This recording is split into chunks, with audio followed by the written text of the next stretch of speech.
What's happening? Tis Critical Eeks, level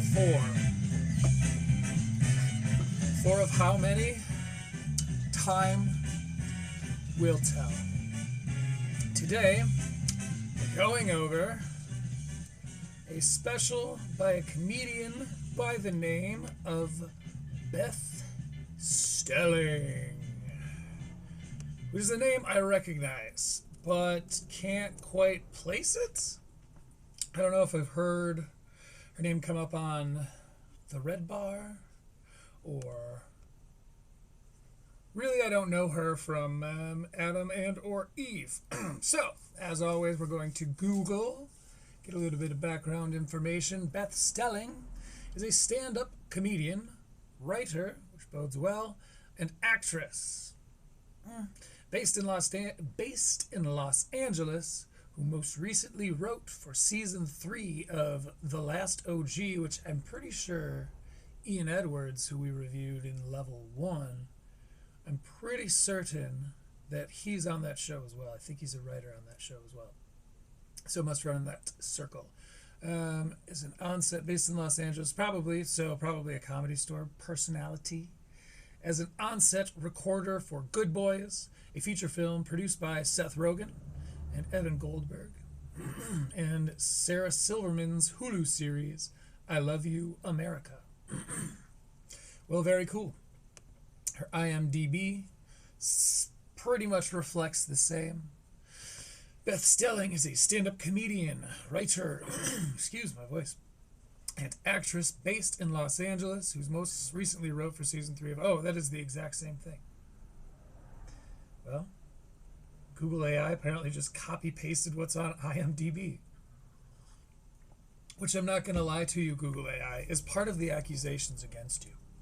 It's not a good look. You are not impressing your defense here. So with that background information established, we've gotten to know our character a little bit, which is of course important because she will be our protagonist. This special is on 800 Pound Gorilla. They do a lot of that. There's a bunch of, like, hundreds of comedy specials come out on 800 Pound Gorilla. It's a YouTube channel. At 800 PGM. What the M stands for, I'm quite sure I don't know. So let's check out this special, shall we?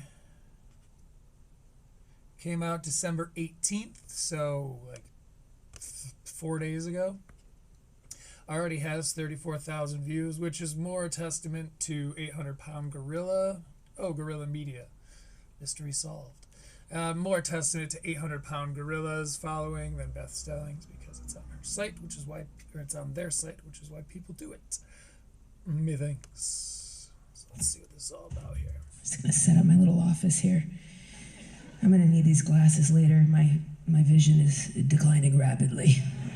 So we're jumping right into a cold open, I feel like. We've seen this approach before.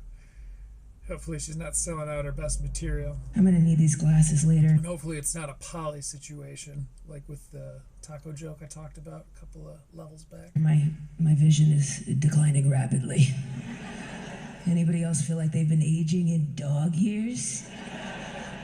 Everything to me looks like, you know, those public park restroom mirrors that are just a buff? Alright, I gotta call this out, 800 Pound Gorilla Media. So, the description of this is, comedian Beth Stelling is aging in dog years, camping with a fake husband and monitoring her dad's raccoon army in this slyly laid-back stand-up special. So if those are the first 3 jokes, aging in dog years, camping with a fake husband, and monitoring her dad's raccoon army, I'm calling out 800 Pound Gorilla Media for being a little lazy in their descriptions. Sheet of metal? I feel like they've been aging in dog years. Everything to me looks like, you know, those public park restroom mirrors that are just a buffed sheet of metal? I'm getting ready, like, I'm seeing a general outline here. That'll do. I have a whole new She said a general outline. I was like, what the hell's a general outline? This doesn't bode well. Beth, you need to enunciate PLZ. appreciation for my teachers in their 60s growing up who always had like mascara right here in a buzz cut situation. Like, I get it. Work smarter, not harder.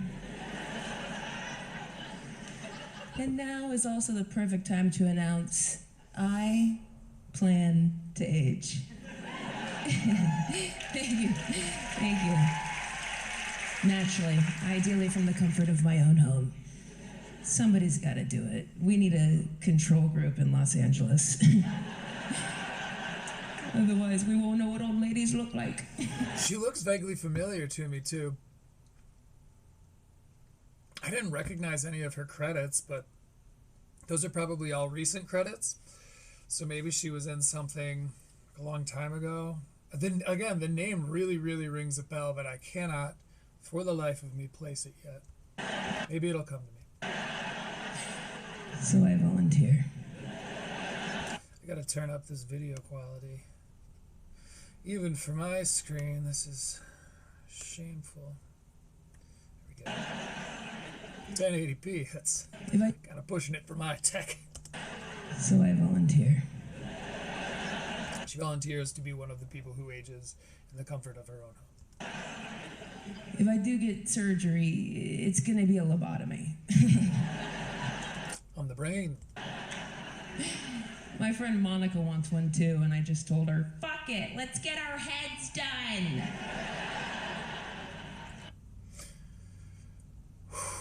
All right. Okay, so silver linings. I do like wordplay.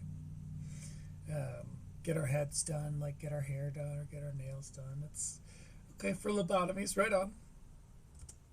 I also like silliness. This is kind of a high concept bit. Let's get our heads done. Here we go. I ran that joke by my mom first, and her response was, wouldn't that be nice? Bordering on Monopoly guy territory, but all right. I can suspend my disbelief far enough to believe that. A lot of homework for this cold open. Curveball Diane. The pandemic was rough on us all. We did go quickly from I'm going to age gracefully to I want a lobotomy, and so do my homies. I used to be able to shock her. Not anymore. I'm very grateful for my mom. She raised me and my two older sisters, who I'm very close with. I feel like this is a very common tone, and dudes have the same thing. Where they kind of got them off there's Mark Norman's sort of the balloon animal of it, but like you're pretty standard. Like I guess Jerry Seinfeld's kind of a good example of that's part of probably why it's a stereotype. But women comedians, I think I've noticed they do this too, where they sort of have one of these, and they kind of explain things very softly, and then they work into it's that same kind of tone. I won't be able to prove it until later examples, but this will come up in further levels, I assure. Because it's so very common that it's that same exact cadence. We met them through my mom in the late 80s. And she raised me and my two older sisters, who I'm very close with. I met them through my mom in the late 80s. And we've remained close. Excuse me. My mom's cool. She absolutely loves the Olympics. She's obsessed. Huge O-head, her words. This is really, really kind of surreal just because we're just opening up and we've already gone aging in dog years. All my homies want lobotomies. My mom also wants a lobotomy into my mom. Though I'll say her writing prowess shines right there because that was a smooth transition. It hasn't been clunky at all. There's just a lot packed into this first 2 minutes and 30 seconds.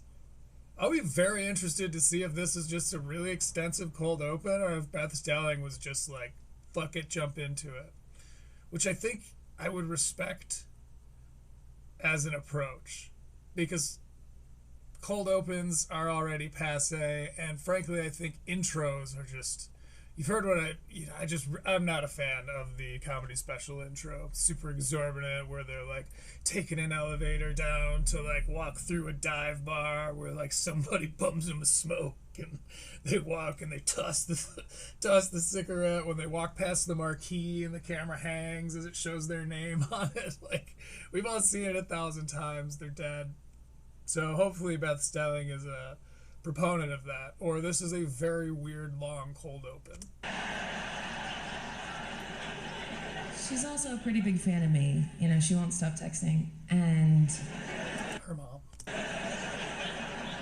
she likes to hype me up, you know, before shows. And one time before a show, she said to me, "Bethy, you are so good at stand-up comedy.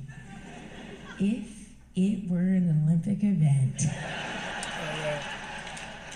you would win gold in women's stand-up comedy."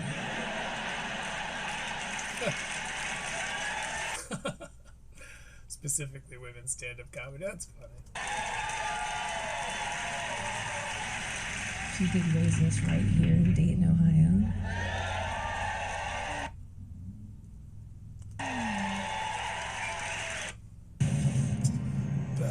Well, actually, it's not Beth's fault.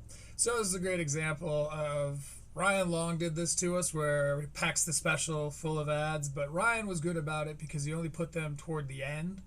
So theoretically, for newer people, they might show up, fall in love with his stand-up, and then stick around.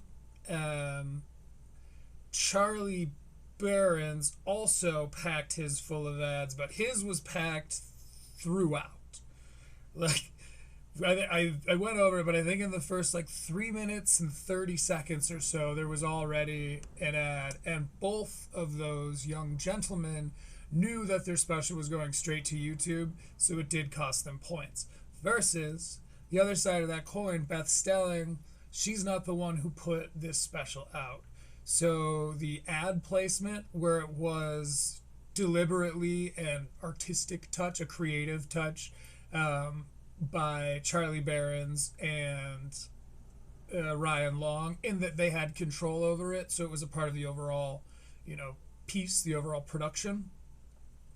Beth will not be losing points for the amount of annoying ass ads in this special, because it's not Beth's fault. It's 800-pound Gorilla Media's fault. I knew you guys would be happy for me. Not everybody shows us the respect we deserve. You know, we're the birth. I will say, though, shout out to them, just because I have used for some of my other reviews when I was scripting them. I've just never had any problems with them falsely copyright striking and stuff, because this does all fall under free use. But some people, particularly the Kill Tony people, if there is even a second, I'm exaggerating probably a little, but only by a little, because if there is even a small amount of Kill Tony content, you will be copyright restricted. They usually only claim it.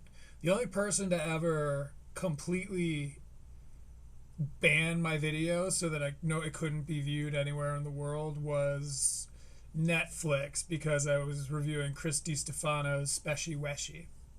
And he had put it up on YouTube, but I guess Netflix still somehow has the rights to it. Anyway, long story short, 800-pound Gorilla Media has been cool in the past about, I've never had to deal with them bullshitting me, so, props to them for that. But these ads are crazy. We're not even 3 minutes and 30 seconds in, which means you're worse than Charlie Barron's. Place which is the new low of aviation. Let's go. You guys would be happy for me. Not everybody shows us the respect we deserve. You know, we're the birthplace of aviation. Yeah, because they wanted to get the fuck out of there. North Carolina has been coming for us for years. Their license plates say "first in flight." It's like, okay. It was built in Dayton, we just used you for your wind.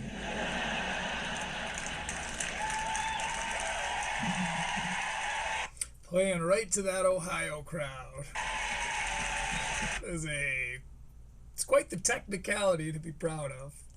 But you're from Ohio, you have to take what you can get. The flights were short, they meant nothing to them. Shitty hawk.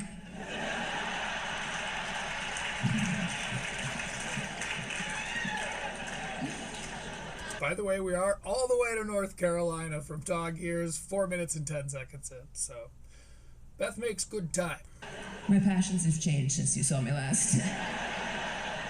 I'm very into aviation now. No, we all spent the last couple years differently. Me personally, I searched the Wright brothers on the internet a couple times.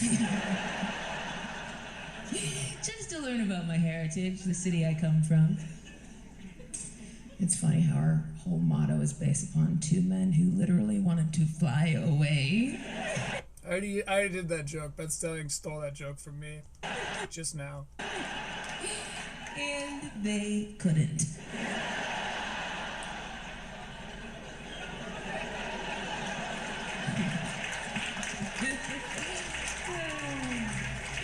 Okay, so since it seems like this is a no intro, diving right into the thing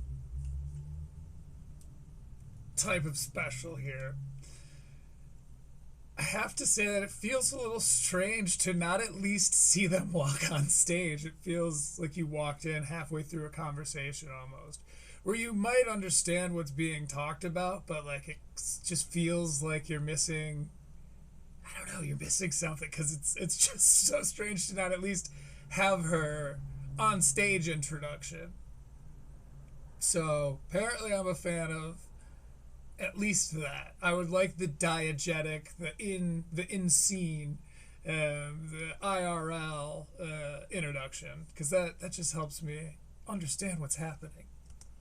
I'm easily confused here, Beth. Nonetheless, back in 1892, Wilbur and Orville, they had a bike shop. They rolled before they flew. I thought they did popcorn for a bit, but that is Redenbacher.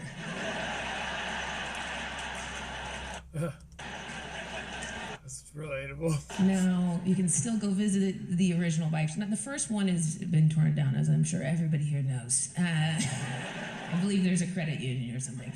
But you can still visit the fourth one over on Williams. You can poke your head in there, see all the photos of Wilbur and Orville working in the bikes. You see what I mean about kind of this? It's not like whispery. It's like just that really, really low spoken, like there are people sleeping on the other side of the room or something. And there's another dude in there helping them. There's another dude in there helping. That is just above a whisper. There's no ladies working at the bike shop. If they let us in there, we would have gotten to Peloton much faster. And the seats would have been more comfortable too. I guess because Peloton is like the next step of bicyclian evolution.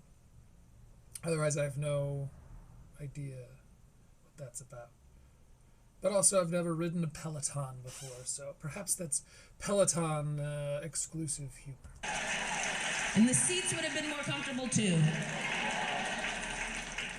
No, I realize it's silly to get your tail in a knot over firsts. Like who was first to do something, because I guess you gotta ask, were you first, or were you the only one allowed to do it?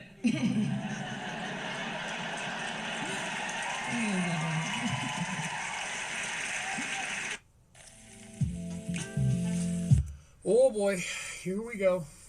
It's 2 in the first 7 minutes. 2 in the first, 6, we're 6 minutes and 8 seconds in. Oh, that rattles me. That rocks my boat.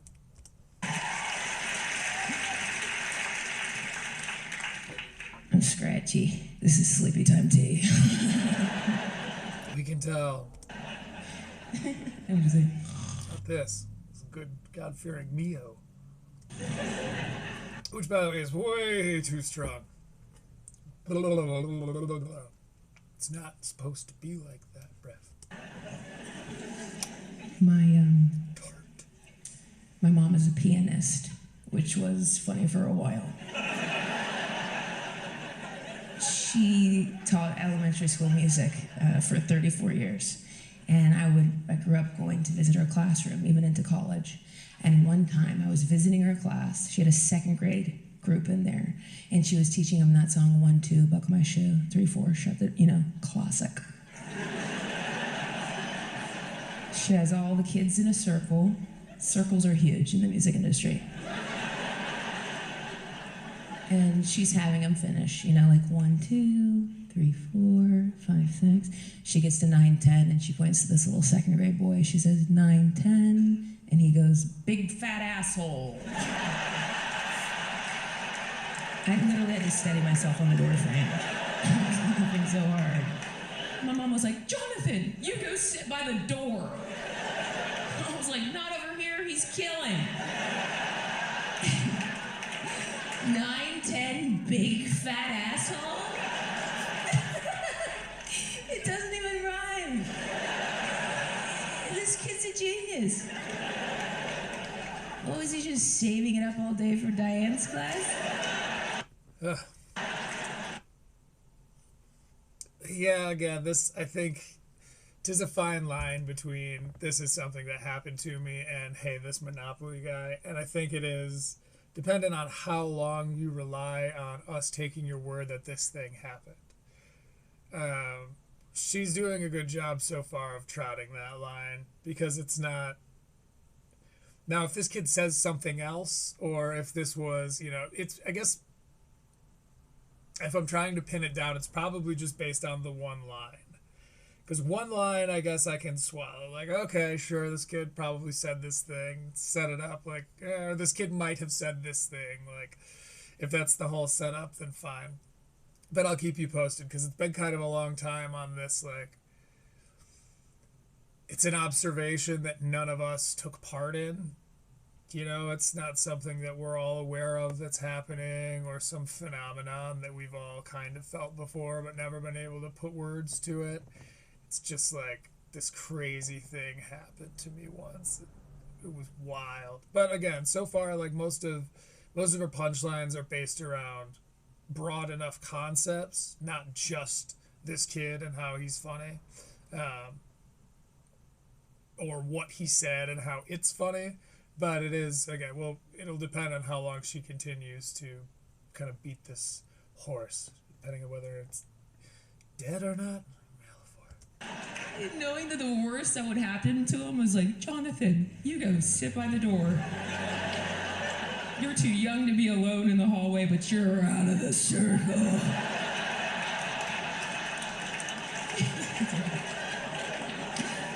I don't even know how old second grade is. Nobody told me. I'm just like, where did he get that? Was it a dare? I like to think he probably heard it at home, or some version of it. But I have a wild imagination, so I like to think it was probably his mom saying it to his dad. You've been gone from 9 a.m. to 10 p.m., you big fat asshole. I could use a little help. Especially... Yeah, again, hypothetically, that's all funny, except that we have to take her word for the fact that this kid said this thing. Because now the joke is shifted its focus to, like, and it's wild that he said this. Like, imagine him, where he got this from. Like, this thing was so crazy.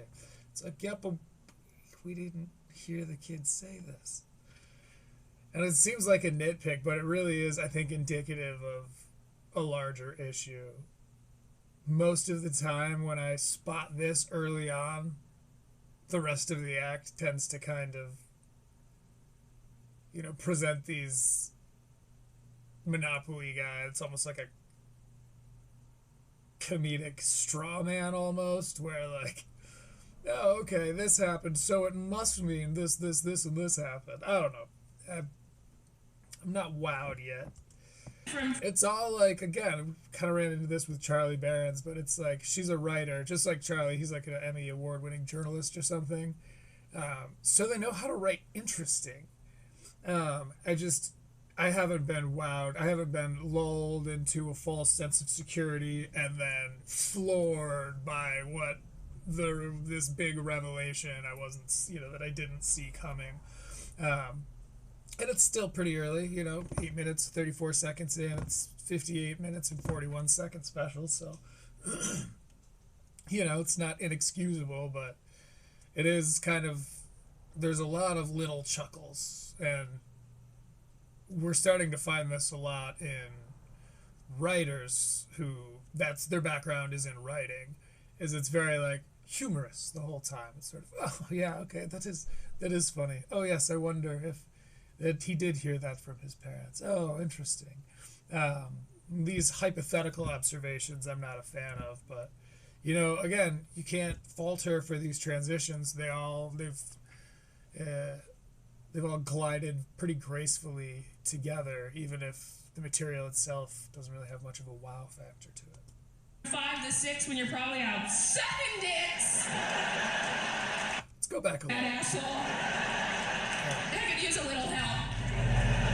Especially from 5 to 6 when you're probably out sucking dicks. Try to come home again at 3 or 4. I'm going to shut the door in your big fat asshole face. Oh, Jonathan, I'm sorry you had to see that.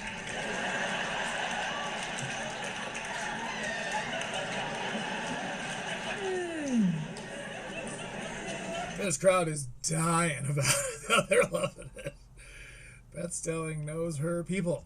That is his real name. I've left it his real name in case he needs to find me. I want to know the truth. He should be making his way onto the stand-up scene any day now, and I'll ask him myself. I think greatness comes... That's another ad. 800-pound gorilla media. She also... They're all skippable. They're all skippable, but they've all been within 3 minutes of each other. We're 9 minutes, 12 seconds in. That's a third ad. I'll ask him myself. She also did the high school chorus, and that was after school, so I would go over there so I wouldn't have to have a babysitter. She's talking about her mom, so her mom also did. Which, again, she transitioned into the mom stuff pretty seamlessly. I mean, given the fact that she came from lobotomy to my mom, she did well. And she would have the chorus up on the risers, and I would be in the aisles doing cartwheels and back walkovers and splits and stuff, trying to get the high school boys' attention. I had crushes on all of them. They were up here singing their hearts out. It was hot. And I don't know, I was probably in like 3rd or 4th grade. You're a gymnast when you're young because you're unaware of the many ways that your neck can break. And there's a lot of benefits to being a gymnast. You're strong, you're flexible, the leotards and stuff. My mom used to describe my legs as tree trunks, which I tried to explain was damaging. But now I love it. Yeah, you could parkour off these babies. I'm probably going to end up doing a open leg casket. So... Again, same kind of wordplay as the let's get our heads done. I'm a fan of wordplay. Can't falter for having fun with the English language. Chorus is up here. I'm in the aisles. I have a huge crush on this baritone named Tim. And my mom makes the mistake of letting Tim babysit for me. Very dangerous. For him, my love language is sexual harassment. Most of the time he spent babysitting, he was just stiff-arming the top of my head. My love language is sexual harassment is funny. Well, I was like... Oh, by the way, the title of this is... I was going to say, because that'd be a funny title. But the title of this is If You Didn't Want Me Then. Parentheses, full comedy special.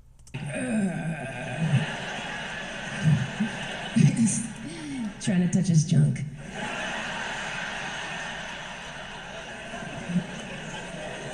We were an all-female household. I had curiosities.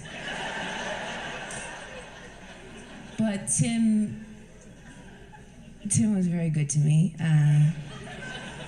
He took They do. That is it. Now she's returning back down to that same calm tone, and then this is kind of her one. It There's something about the tonality to this that, like, I don't know, if you weren't watching, you might run the risk of being hypnotized into being bored. You can tell when you're watching her from her body language and her facial expressions and, like, her eyes and everything. You could tell that she is actually enjoying the performance versus, like, Ian Edwards, who I think he's shy. I don't know if he's, like, because his style, I think he's going for almost a Beth Stelling thing where it's, like, very chill, but he lacks the dynamic range to be able to take it way up over the top, even though his punchlines are kind of, like, pulling him that way. They just don't have the strength to drag Ian's personality anywhere beyond, like, this. He just doesn't. He doesn't really emote, even, like, physically. Whereas Beth is using the same tone, but kind of making up for that and not seeming bored with her own stuff by her stage presence. It's an interesting, stylistically, it's very interesting. I do feel like Ian Edwards is a little bit kind of trying to be the male Beth Stelling in a lot of ways. Because similar kind of writing, too. Where, like, kind of off-kilter, funny concept, spoken very lowly. And who knows, maybe she's got more range than this, but I think this is kind of her one. took me to the gas station to get candy. He got me a stuffed elephant one year for my birthday. Point is, good guy. And then more, that could have been his laugh. Recently, I actually ran into Tim at the grocery store at Dorothy Lane Market. By the way, one thing we really do need to, I was just reminded by that, because that was clearly organic, but one thing we really do need to keep an eye out for is false crowd work. Because crowd work is so popular right now. We have seen a few instances of what I think is contrived crowd work, where they'll either have a plant, or in the case of Ryan Long, he has a pretty specific question that he'll ask the audience. So he's going to get one of two answers, and he's probably rehearsed, or, like, he's practiced those answers, either one of those answers. He's probably practiced many times on stage, which is not cheating necessarily any more than it is to, like, write your own material, which is what everybody does. So it's like, it's more of a clever way of doing crowd work to sort of, you're kind of ensuring that you're going to get an answer that you know how to handle and that you've proven is funny, versus Charlie Barron's, who had a plant, who literally fed him the name of a dog, riffed on that dog's name for a solid, like, minute and a half, and then went into this whole big act out. It was very, very clearly pre-written, and it's very clear that he had planned for that person to tell him that dog's name, which is absolute cheating, and it did cost Dear Charlie points. So Beth just interacted with the crowd pretty organically. Might have come up before, not really a big deal. But what we do need to keep an eye out for is people who do what Charlie did, which is straight up be like, hey, I'm going to say this to the crowd, you respond this way, and that'll get this whole bit going. Because, again, they're just trying to appeal to how popular crowd work is on, like, Shorts and TikTok and that kind of thing. Some fans, this is the Killer Brownie. So Tim and I were catching up, and he's like, B, oh my gosh, it's been ages. And we were talking and chatting, and he was like, oh my gosh, I'm so happy for everything that you're up to. And then Tim asked me out on a date. Thank you. Tim's the babysitter from when she was little. So, okay. And I just looked at him and I said, if you didn't want me then. That's funny.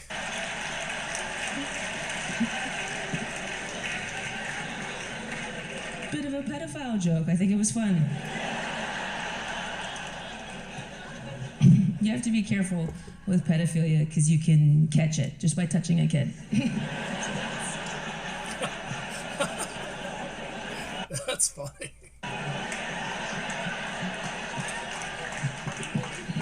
Damn, that was good. This is All right, I'm not even mad about the ad. That was a funny enough punchline.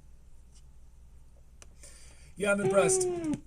That was one of the better jokes we've heard since Critical Eeks started going live. Since we started doing Critical Eeks this way. So we had Critical Eeks is the name of the show, by the way. It's not my name. guinea pigs My name you may never know. growing up, and we kept them in our garage. And in the hot Ohio summers, they absolutely died in there. And Let's go back. I don't know what she's talking about.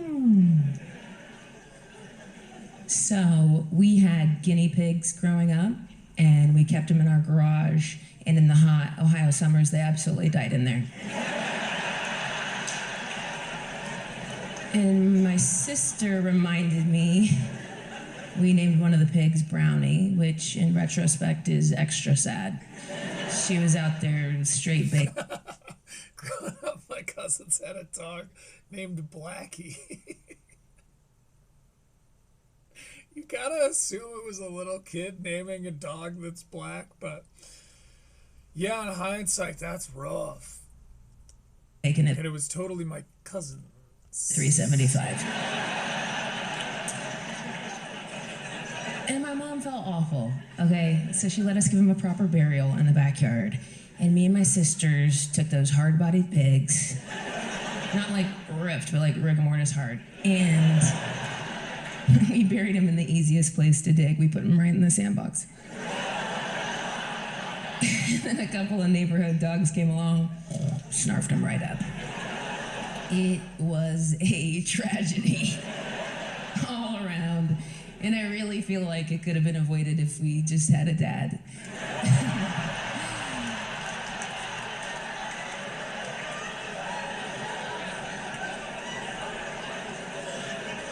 I don't know what dads do, but I assume it's regulate the garage temp.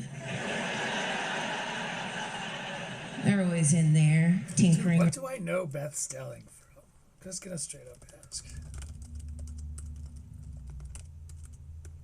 Because she seems so familiar. Like, we looked at her IMDb, but I guess she's had multiple specials. Hit shows like Rick and Morty. Who'd she play on Rick and Morty?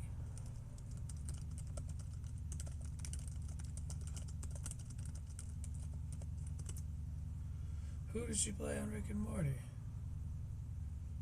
Devil's Advocate bot, Pizza Box robot. Huh. Okay, interesting. So while she isn't a main Smith family member, she adds depth to the show's vast universe with her voice work for various quirky creations. So did she do any writing, or was she just a voice actor? Beth Stelling, best. So that's where I know her from. It was back in Harmontown. Makes sense why I got it confused for Red Bar. It's another person I very much look up to in Dan Harmon. Cool. All right. Well, that kind of explains a lot. It's pretty solid writing, and that was really, really, really funny. Her pedophilia joke was fantastic. Around, Which is, I think, the first time I've ever said that sentence. planning their escape. No, my dad didn't escape as much as he was asked to leave. Escorted off the premises. Some of you know this about my dad. When I was little, he moved down to Orlando, Florida to become an actor, which is not where you go.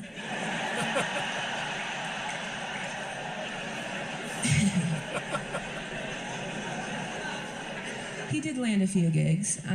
He He was an extra in the television series of Swamp Thing. He was a truck driver in that, and that's it. And he took things into his own hands, started his own business. We're still in Act 1, but Beth Stelling is absolutely destroying the competition as far as other specials I've reviewed. Which is funny because it's seldom publicly refuted. You know, people will often be like, oh, there's no funny women in stand-up comedy, which clearly a lot of the people that say that are joking. But, you know, there's some truth in all stereotypes or whatever. Beth Stelling, so far, is proving to be a fantastic counterexample to that ugly stereotype. Because this is genuinely very good. And it's not just because she worked with Dan Harmon. And now he's in the sign spinning biz. He calls it live roadside commercials or character directionals. He likes to devise a character and then present it to the cars.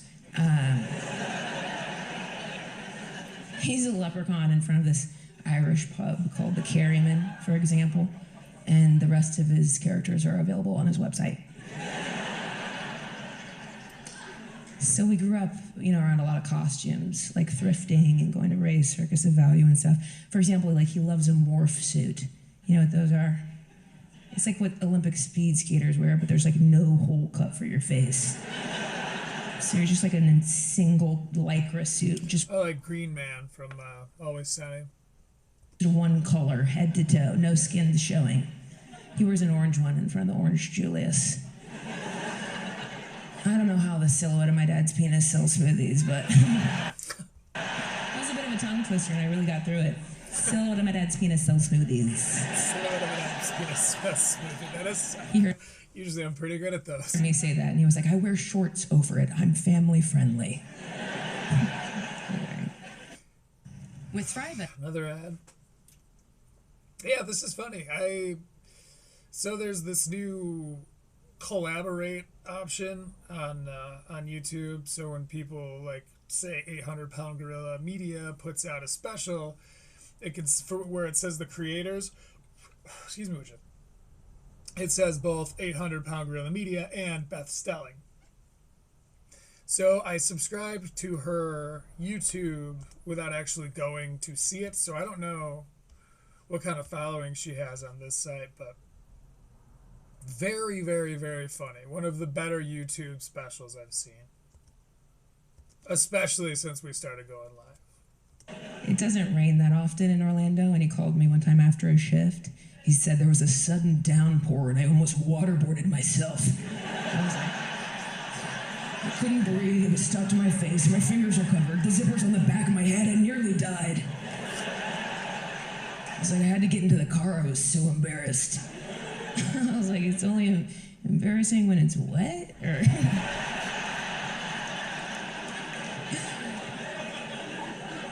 Anyway, he made it out.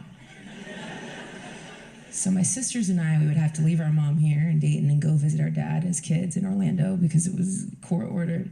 And we didn't have a ton to do down there because we didn't go to school, so we couldn't make friends or anything like that, and all the neighbors were... Again, another really smooth transition. It's such a small detail, but it can help a special flow so much better. I have my scripted review of Lewis's special where I really, really call this out. I think, unfortunately, I hate to do this to Luis J. Gomez or whatever, but he is kind of the poster child for zero transitions. And almost like the whiplash you get between jokes it's uncanny. Especially because a lot of them didn't end on a big pop. Whereas Beth Stelling has just been smooth this entire time, and it's not because she's just presented a lot of very adjacent or similar concepts. It's just she used lobotomy to get from I'm aging to talking to my mom to into the mom stuff, now into the dad stuff. Like it's very, very elegantly done so far. Old or and as you've probably noticed, this is by far the most complimentary I have been on a special. And this is how I want to go into all. I go into all of these reviews hoping to enjoy it and to be able to point out what I think is good about it. This is the first time we've been lucky enough to stumble on something that deserved me doing that. From Florida.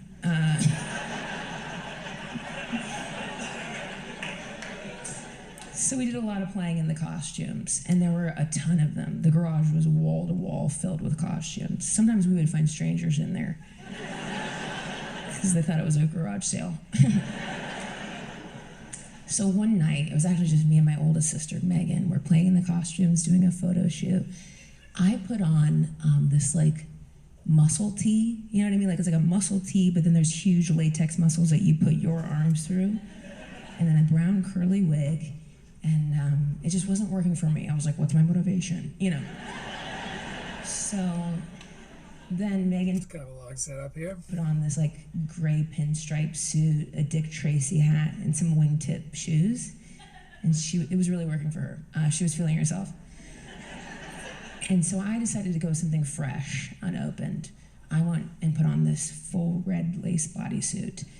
And then we whipped up the tunes. We were dancing around. Megan's like 6 years older than me. We're dancing. I do a high kick, and Megan goes, "Oh my God, Beth, there's a hole in the crotch of that."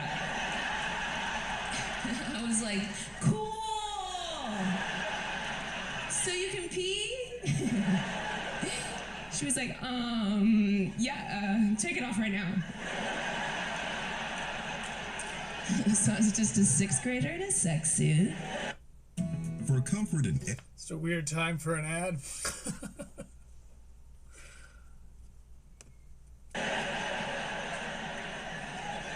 Then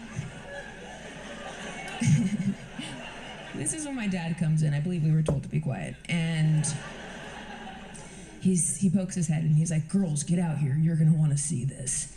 And we were like, "Do we? Want to see what's in your backyard at midnight in Orlando, Florida?" What we didn't expect to see were just 18 raccoons eating out of a huge trough of dog food that he provided them.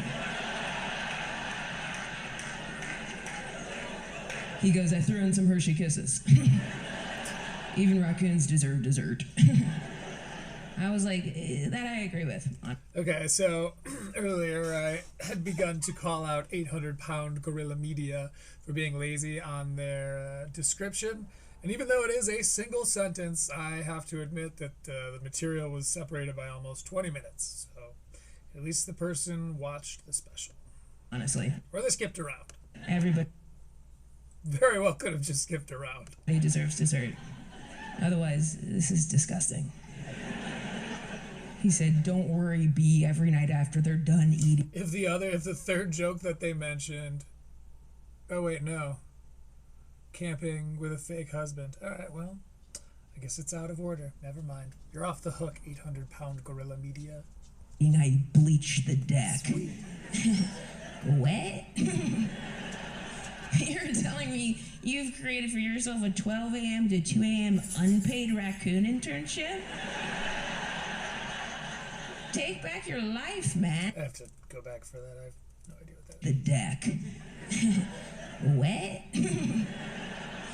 You're telling me you've created for yourself a 12 a.m. to 2 a.m. unpaid raccoon internship? Take back your life, man. As you can imagine, over the years, the numbers skyrocketed exponentially.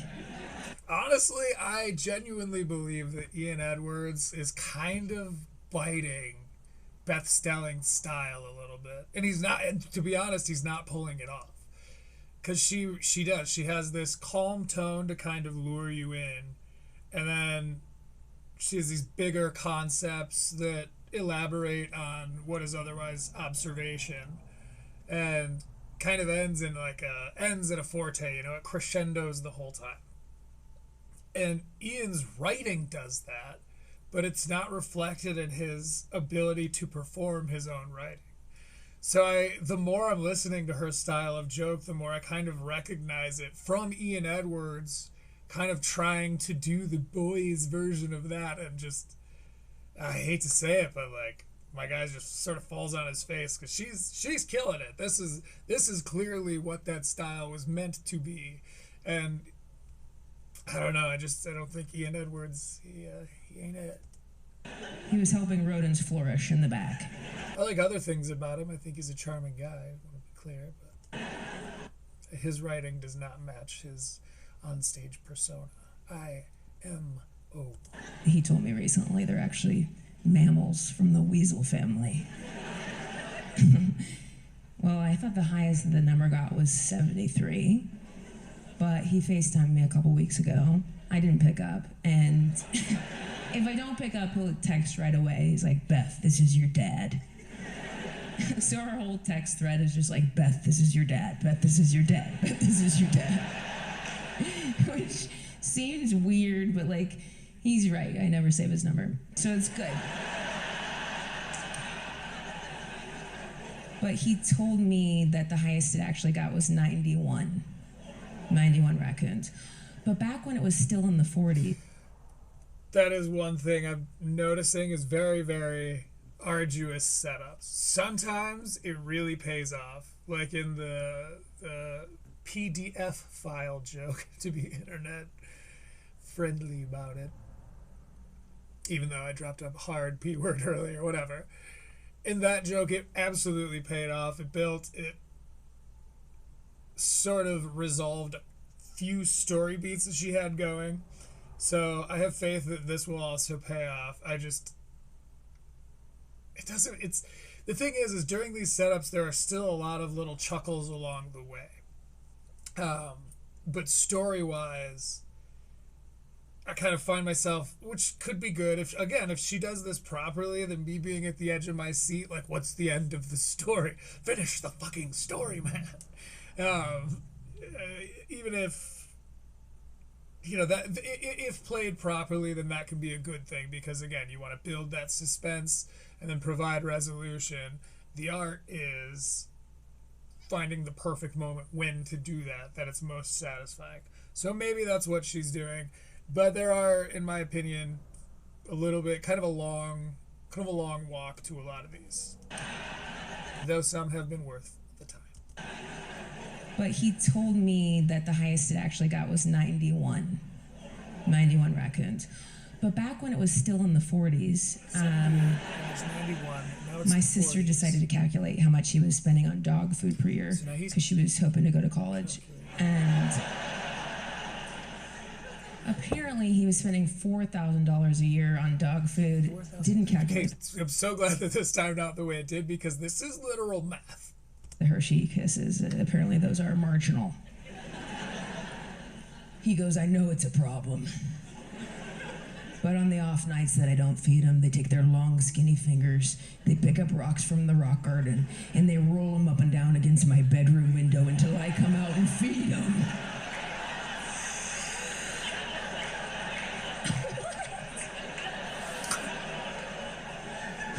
Call an exterminator immediately. But I just didn't think about what that phone call would be like for him. Just like, yeah, we got a little bit of a raccoon problem on our hands. How many? Exactly 91. Do you need their names or no? Okay. How did it happen? Whew, my goodness. I gotta tell you, direct result of my actions. So it's like, see, this is a great example of her providing a hypothetical, a story that we have no proof that it's happened. But again, it's a funny concept that's believable because of what she's told us about the character that is her father. It's fantastic run and gun character exposition, like the costume stuff, like he went to Orlando to be an actor. In just a couple of minutes, she provided enough introduction to this character so that when she tells us this raccoon story, I'm not going, what? Like, why would somebody, oh, okay, so these raccoons, and we're supposed to believe that, like, it all came off very, very believable and funny, and I felt like I was in on the greater joke because she took the time to introduce that character, develop that character a little bit, and then tell us a story where he is kind of the main character. It's very, very, very well done. And there have been other times where I was hoping that when they're introducing a character, they were building towards something like this.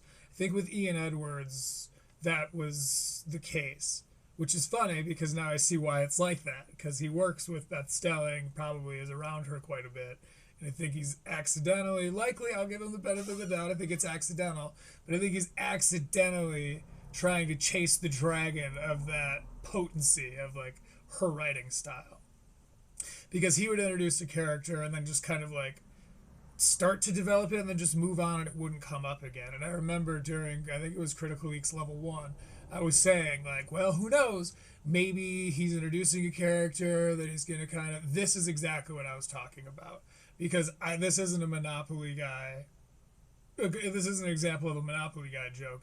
This has...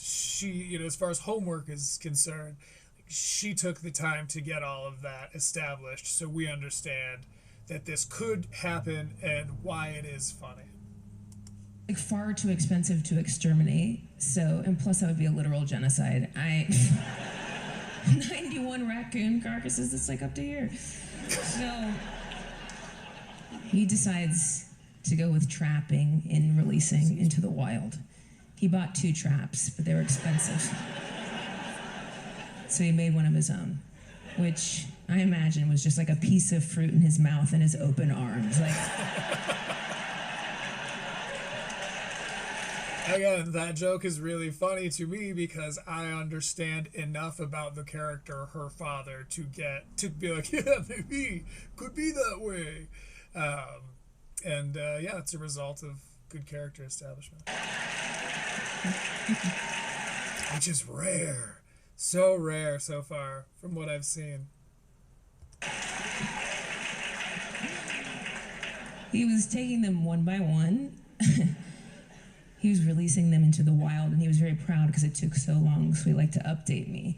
He's like, so far I've got 30. That's kind of the thing, too, is I noticed that maybe that's where I bump with some of the podcast commentary channels, because most of their content is based around, like, oh, this bad thing that I found that it's bad. And if that's fine, again, I think hatred is good and small in the right dosages.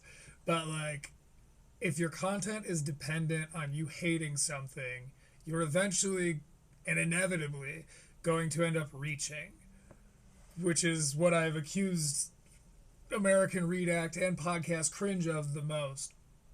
Also, on the note of Podcast Cringe, since I've kind of made this a segment, acts as an incidental segment on the Critical Eeks show, but also with regards to Podcast Cringe, I find that I actually do like his new channels more, because I'm sick of the Burt I think I can no longer go into a Podcast Cringe video expecting anything other than Brendan Schaub hate, Burt Kreischer hate, or some hatred that's adjacent to those things. Because he has these other channels now, like he covered the Jake Paul fight. That one just came out as of today, as of recording this today. So, it's... there's a little bit more room for understanding there now. I'm not going to go to Podcast Cringe hoping to find some new take or be introduced to some new character or some aspect of a character I already know who's not Brian Callen, Brendan Schaub, or Burt Kreischer. So yeah, I think that's the difference, because when I like something, credit where it's due.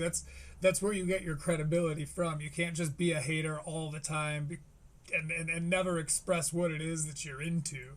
Even if you hate all stand-up comedy and you feature only stand-up comedians, so it's all hateful. It's like, I don't know,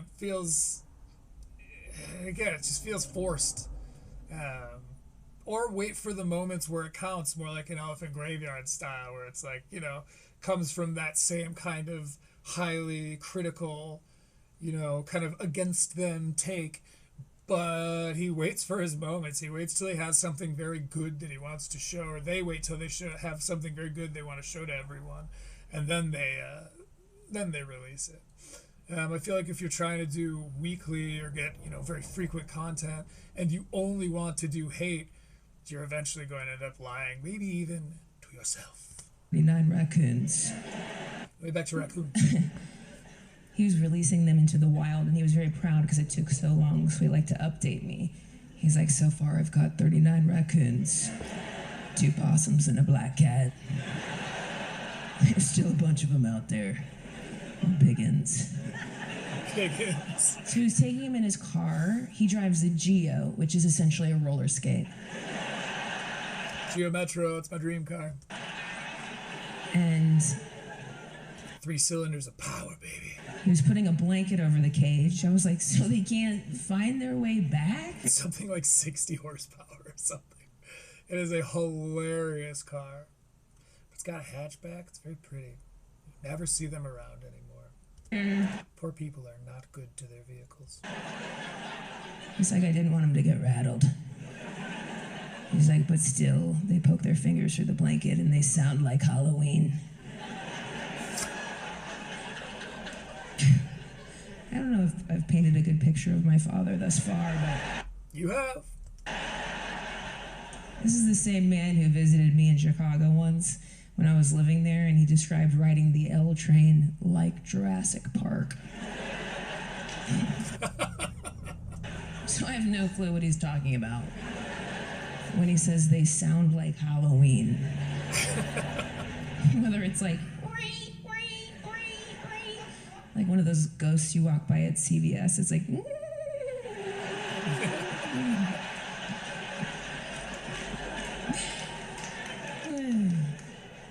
He's like, did I tell you that one of them got out in the car? I was like, no, but it sounds like you do. Want to tell me? He's like, thankfully I was just outside the driveway, so I opened the back hatch, it hissed at me, and I drove off. I was like, been there. He was taking that, when he said releasing them into the wild, I thought he was just like taking them to his neighbor's trash cans, like one for you, one for you, one for you. But on that FaceTime, I did call him back, and he told me some news developed. He said, under the cover of night, I've been taking them over to the Carryman because there's a freshwater source. Now, if you recall, the Carryman is where my dad is a leprechaun in front of, so he just increased his job description to like, get in here for the lunch deals and don't look at all these raccoons I dropped off.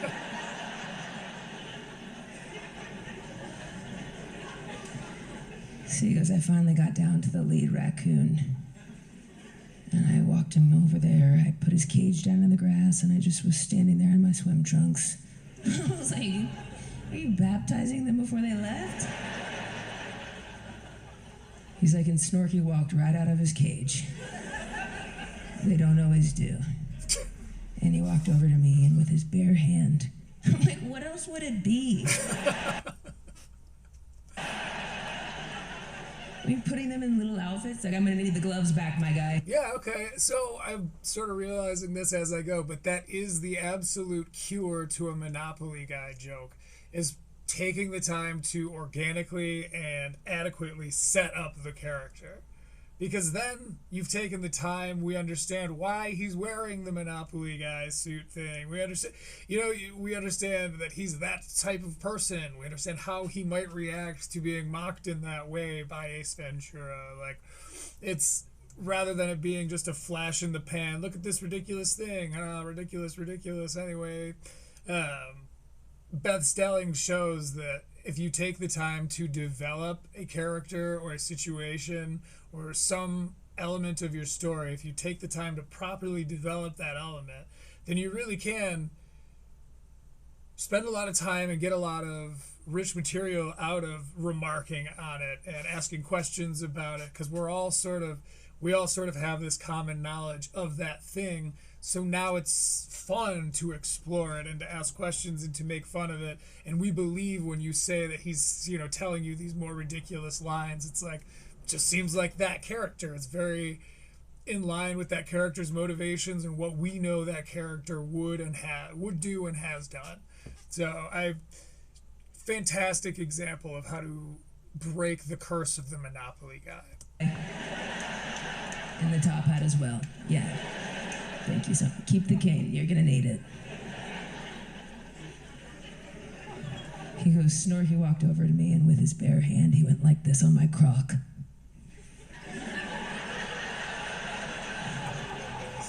As if to say thank you. I was like, yeah, or as if to be like, here's rabies, bitch. Thanks for ruining me and my closest 90 relatives' lives. You know what doesn't grow out here? Dog food and Hershey kisses. We're effed. Take me back. Are you ready? Yeah, again, you really do have to do a lot of background setup, which kind of goes back to what I was talking about, where, and actually, yeah, to call myself out, I was saying these are some long setups. It's kind of a lot of homework to do. Maybe she can pull it off, and I think she absolutely has. I'm very, very impressed with how funny and engaging I'm finding this material about her dad. More so than in the case of Speshy Weshy, where Chris DiStefano talks about his dad a lot. But I guess it's pretty adequately, that character's pretty adequately described. I think I just like the character of Beth Stelling's dad more than the character of Chris DiStefano's dad. But anyway, I digress. Only difference between me and the raccoons is I've never been on a Christmas card.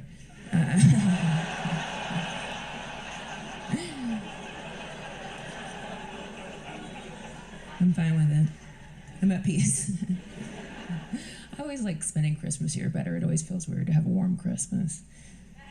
I also feel like, because I grew up here in Dayton. Interesting. Peace. Oh, Christmas card. Whoa, that is another example of a fantastic fucking transition. Going from talking about her father's raccoons to saying the only difference between me and the raccoons is that I've never been on a Christmas card. And then transitioning into Christmas, that's fucking good.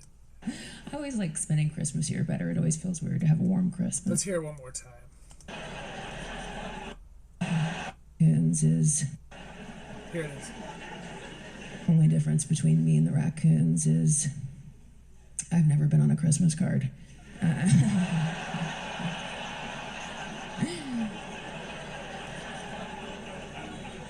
I'm fine with it. I'm at peace. I always like spending Christmas here better. It always feels weird to have a warm Christmas. I also feel like, because I grew up here in Dayton, I got most of my alcohol drinking out of the way in 8th grade. All right, so I had the thought, I'm wondering if maybe I am a fan of the no intro, even not the diegetic intro, where, ladies and gentlemen, Beth Stelling, like, I thought I wanted at least that, but there is kind of that awkward couple of minutes or that awkward few interactions where the crowd is still really feeling out the performer and where the performer is still establishing who they are. Maybe it is kind of nice to just jump in 3.5 minutes in and just kind of like, it's almost like skipping the ads on a podcast or something. You're getting through the stuff that's like crucial, but like you don't really want to hear it. And then you kind of just jumping into the meat of it. So, may have made a believer out of me. We are a little over halfway through this special, so if you're enjoying this coverage so far, be sure to like and subscribe because we are indeed of a tribe. And let's get back to it. Right? And then, by the time high school rolled around, I was pretty grizzled, Let's go back a little bit. Like, because I grew up here in Dayton, I got most of my alcohol drinking out of the way in 8th grade. Fellow Midwest baby can confirm. And then, by the time high school rolled around, I was pretty grizzled, I gotta get my shit together. Who else is gonna lead this field hockey team to state for the first time in 15 years? Wow, it sounded like the crowd already knew that she did that, which is so very Ohio. For those of you that don't know, field hockey is a sport, and You play it with a stick and a ball. People used to call us chicks with sticks. And then inevitably chicks with dicks. It's like, who would want to get penetrated by a long wooden stick when I have a perfectly good mouth and finger? No, I'm just kidding. I don't know that I follow. No, I've never, or I should say I haven't yet gone down on a woman. I have had a man go down on me so badly, I've thought, like, let me down there. Just to see. It was weird, sort of a strange transition as I was singing the praises. Yep. Let's go back, because I'm curious what the hell just happened there. Penetrated by a long... Okay, so chicks with sticks, because she was the field hockey champion. And now why would I want to be... Okay. So this seems to me like a retroactive transition. Just like the last one, I think, had been, you know, she had those two jokes. How do I connect the two? Oh, Christmas card, raccoons. Oh, okay, Christmas card, blah, blah, blah. I think this was a retroactively written transition that's just not as smooth. Cause watch. People used to call us chicks with sticks. Okay. And then inevitably chicks with dicks. Right, okay. So chicks with dicks. But then... Like, who would want to get penetrated by a long wooden stick when I have a perfectly good mouth and finger? No, I'm just kidding. So that's the transition into this, like, going down on a woman thing that she's doing now. It's just really ham-fisted. Going from, like, and then inevitably they called us chicks with dicks. But who would want to be penetrated by a long wooden stick when I have blah, blah, blah? It's like that one was very forced. I feel like she didn't quite take the same amount of time on that transition. But who knows? She's impressed me before. She can pull this off. No, I've never, or I should say I haven't yet gone down on a woman. I had a great start. I've had a man go down on me so badly, I've thought, like, let me down there. You and me both, sister. Just to see. It can't be that hard. Especially if you love her. Okay.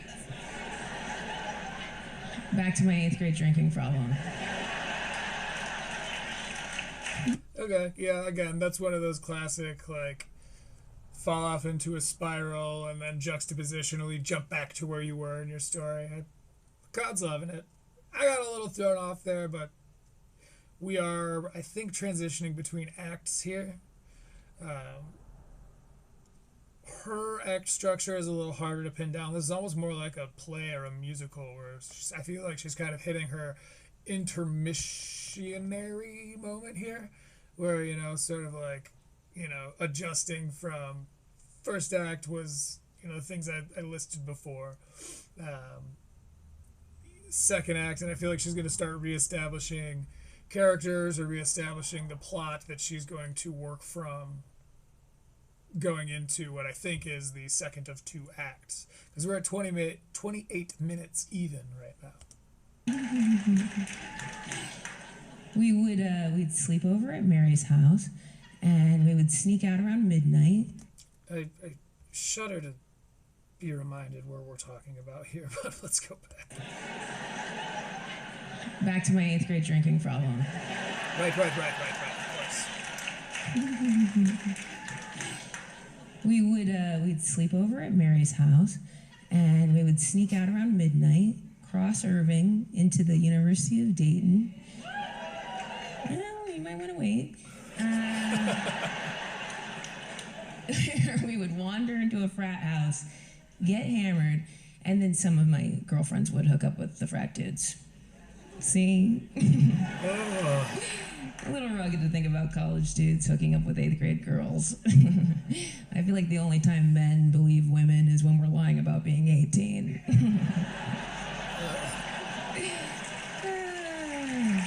Can't believe I've never heard that joke before.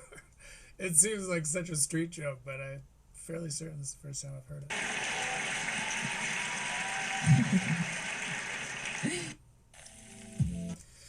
And we're back to another ad here. Yeah, again, I feel like there's a gear shift happening right now. The clutch is currently depressed, and I think we're shifting gears.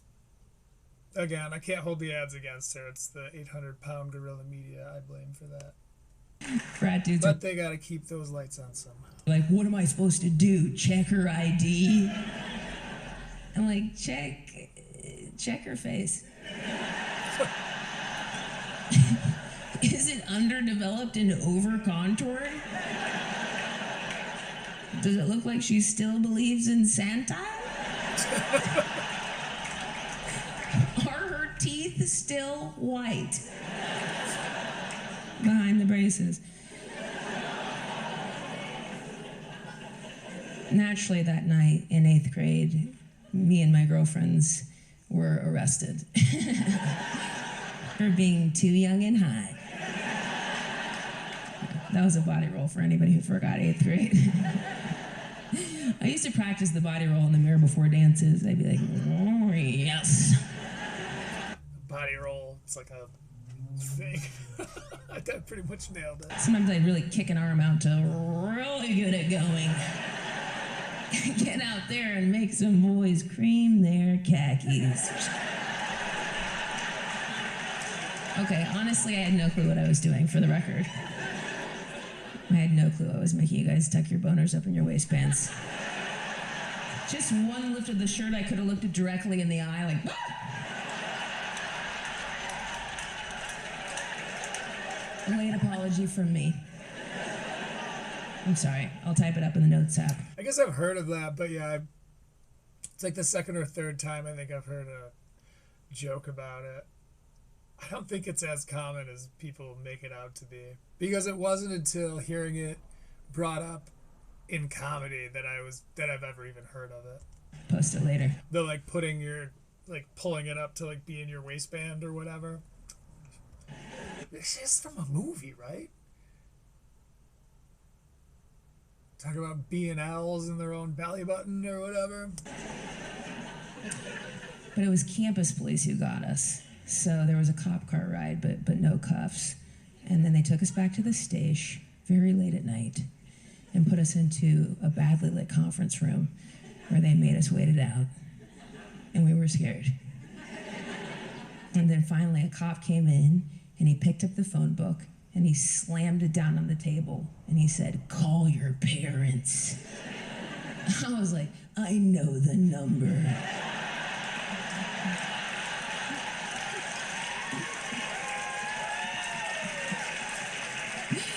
Call your parents. I only have a mom. Why do you think I'm down here? She did pick me up. Not very pleased with it, but she said, you know, something bad could have happened to you. They could have taken advantage of you. I'm just glad you're okay. I was like, I've got no tits. She said, but you have an excellent personality. Now get in the van. Okay, good. I was gonna say we're sort of bordering on another like Always Sunny concept with the like, you know, the priest was, you know, M-wording all the other kids, but not me, and now I'm offended because what was the matter with me? Always Sunny did it, and it was funny, and then everyone else, it's become a pretty hack concept. She's not doing it right now. I think she's moving on, but the whole like, yeah, but you have a great personality is barking up an adjacent tree. What if my mom was like, now get in the van, we're driving you right back to Sigma Chi and we're gonna get you one of those frat dudes. Again, very parallel to the whole concept. Why not me? I did drive home though, actually, after the pandemonium dust settled. I drove from California to Ohio. I just wanted to like feel in charge instead of flying. Well, okay. That was weird. There was no transition there. To the point where I was picturing 8th grade her being picked up from the police station, as she put it, and then driving home. Like, that was weird. To give Beth the benefit of the doubt here, that also could be editing done in post. Now, it would be strange for her to not be involved in that process, but maybe there was something that was just like so egregious they needed to cut it out there. But there is no transition from being in the car with her mom to driving, which is the next subject here. Kind of, rattling itself apart as far as its own power. It's got a Harley thing going on. It's sort of falling apart due to the power of its own coolness. It's shaking it to pieces a little bit.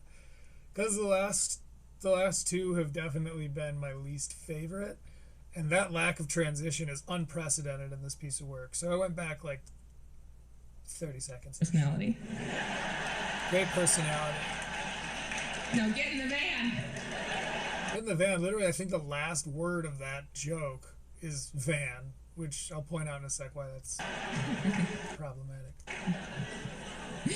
What if my mom was like, now get in the van, we're driving you right back to Sigma Chi, and we're going to get you one of those frat dudes. Okay, so it's not the last word of it, but get in the van was the... I did drive home. In a weird cut, and then I did drive here.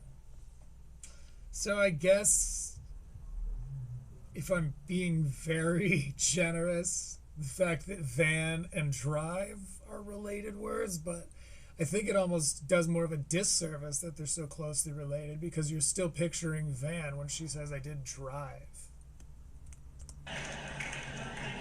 Anyway, a little rough. I did drive home, though, actually. So yeah, I did drive home, though, actually. It feels like the next part of the same story. It almost would have been better to be like, good to be back in L.A., blah, blah, blah. After the pandemonium dust settled, I drove from California to Ohio. After the pandemonium dust settled? I think she's talking about the pandemic. I just wanted to, feel in charge instead of flying, And my mom was very worried about me driving alone cross country. I mean, I was worried about me. I tinted my windows, I bought a knife, but there's other things to worry about besides being the hottest person at a rest stop.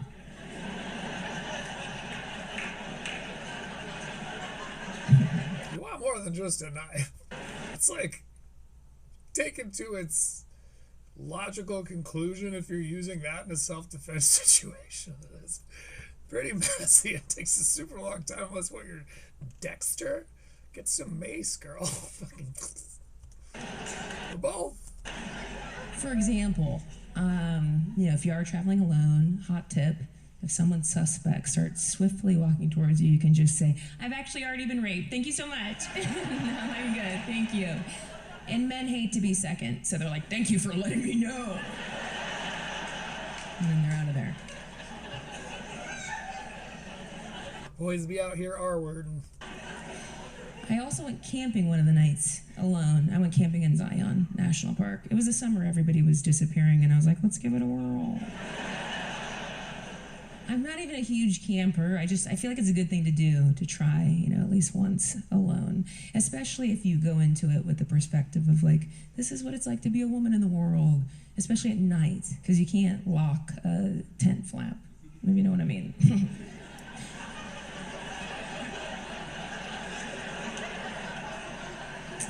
If I would, I could.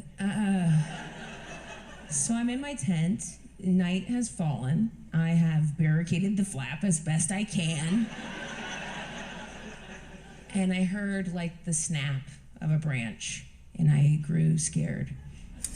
And that I grew scared is funny phrasing. is when I decided to be two people. And I did the voices of two people within my tent.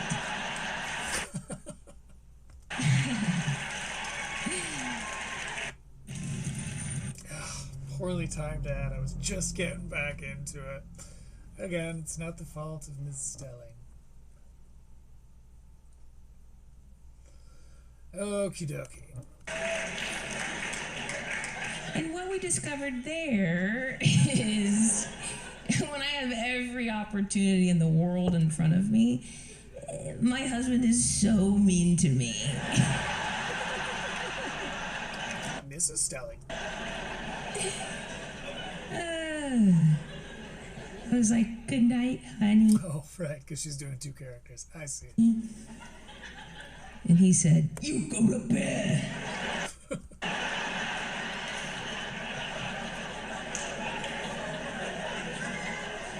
But first, you suck my dick. I'm like, okay. At least I'm not alone right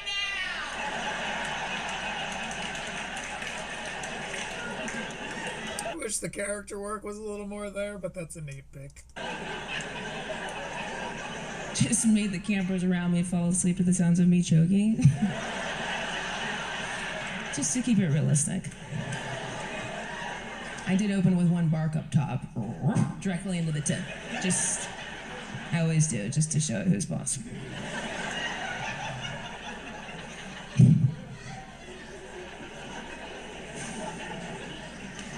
Other than that, I'm not much of a risk taker.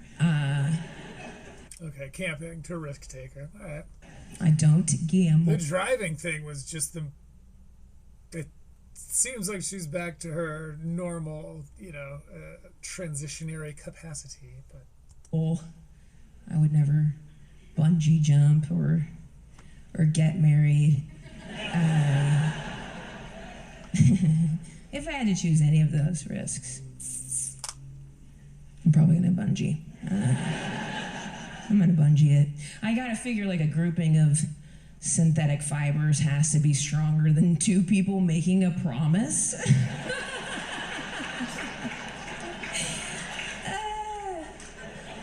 fake laugh. Plus, it's, easier to bounce back from.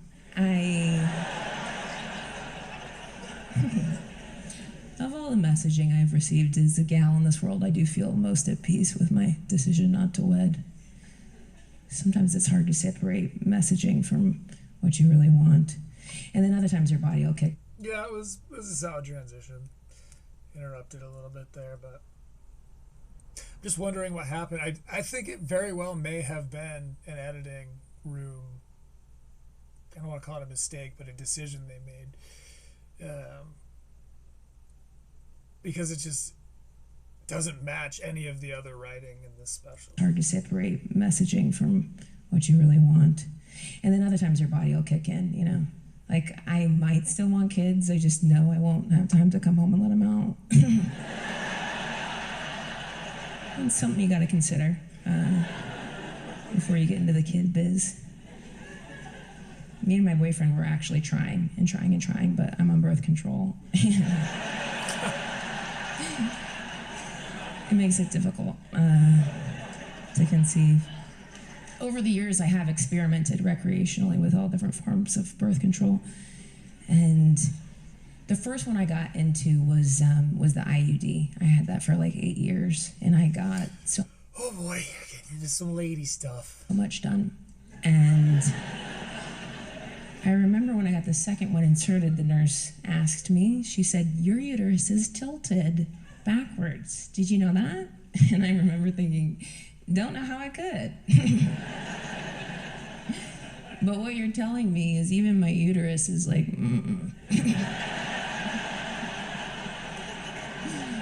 We're good. And then more recently, I had to get an ultrasound. Oh boy. And I found out I actually have a bicornate uterus, which means my uterus is like heart-shaped, which is pretty on brand for me.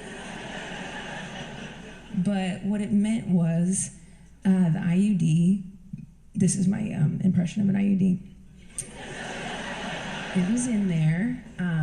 Just kind of doing one of these. Pretty funny. We'll act out. Bopping them on the head or whatever it's doing. And some of them could have, swam around and then gotten in trouble up in these parts. So point being, that was not the right form of birth control for my body. So she knew the act out was funny. It's pretty much what that little walk was for. And it was well done. So in my 30s, I started taking the pill just because I wanted to know what it would be like to be a different person. I'm trying to do my best to remain objective for this, because for me, it's like girl stuff. But upon further examination, it would also be, what's the dude equivalent of this? I think I would probably also be turned off by it.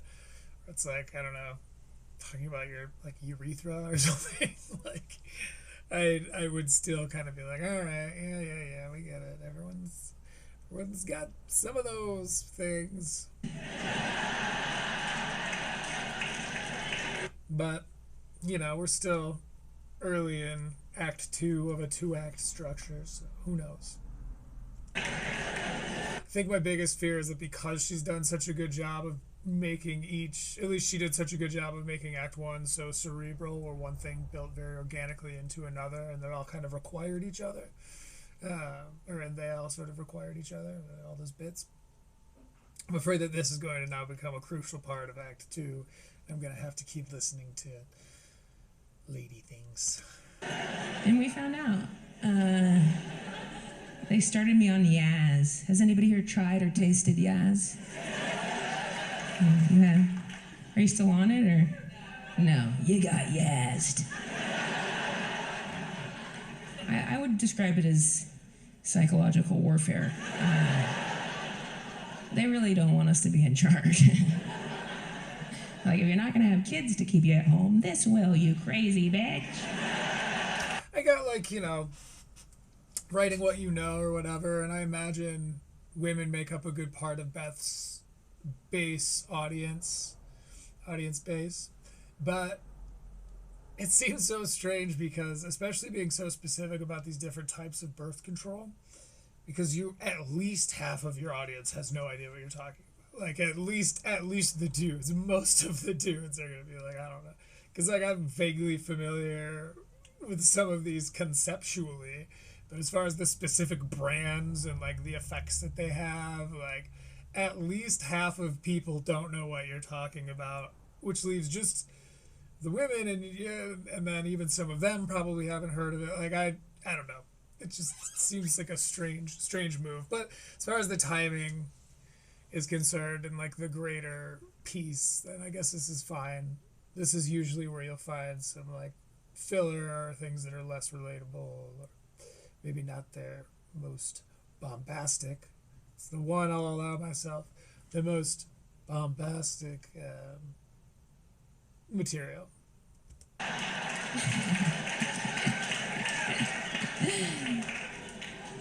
Does anybody want to, no pressure, does anybody want to share why they stopped taking Yaz, or?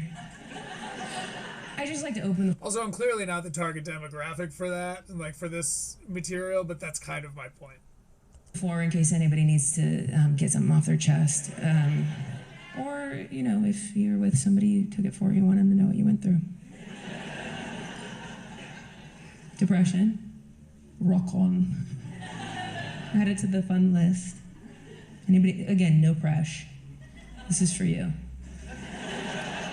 It's really, really, really fishing for this crowd work here. I've done all my research. I'll go. That was funny. I feel like being on that birth control. Oh, and she's a little late, that one. Okay, fine. And that's a funny moment. But if she now goes into some highly refined joke about multiple personalities, something very specific that this crowd member yelled out, then I will be suspicious. Especially because she was waiting on it for so long. So if this has anything to do, if this next material has anything to do with multiple personalities, that isn't just like a cursory toss-out reactionary joke, then I will be very suspicious, as I said. We're glad you're both here. See, cursory response type joke, multiple personalities, there are multiple people in there, LOL. Hopefully she leaves it there.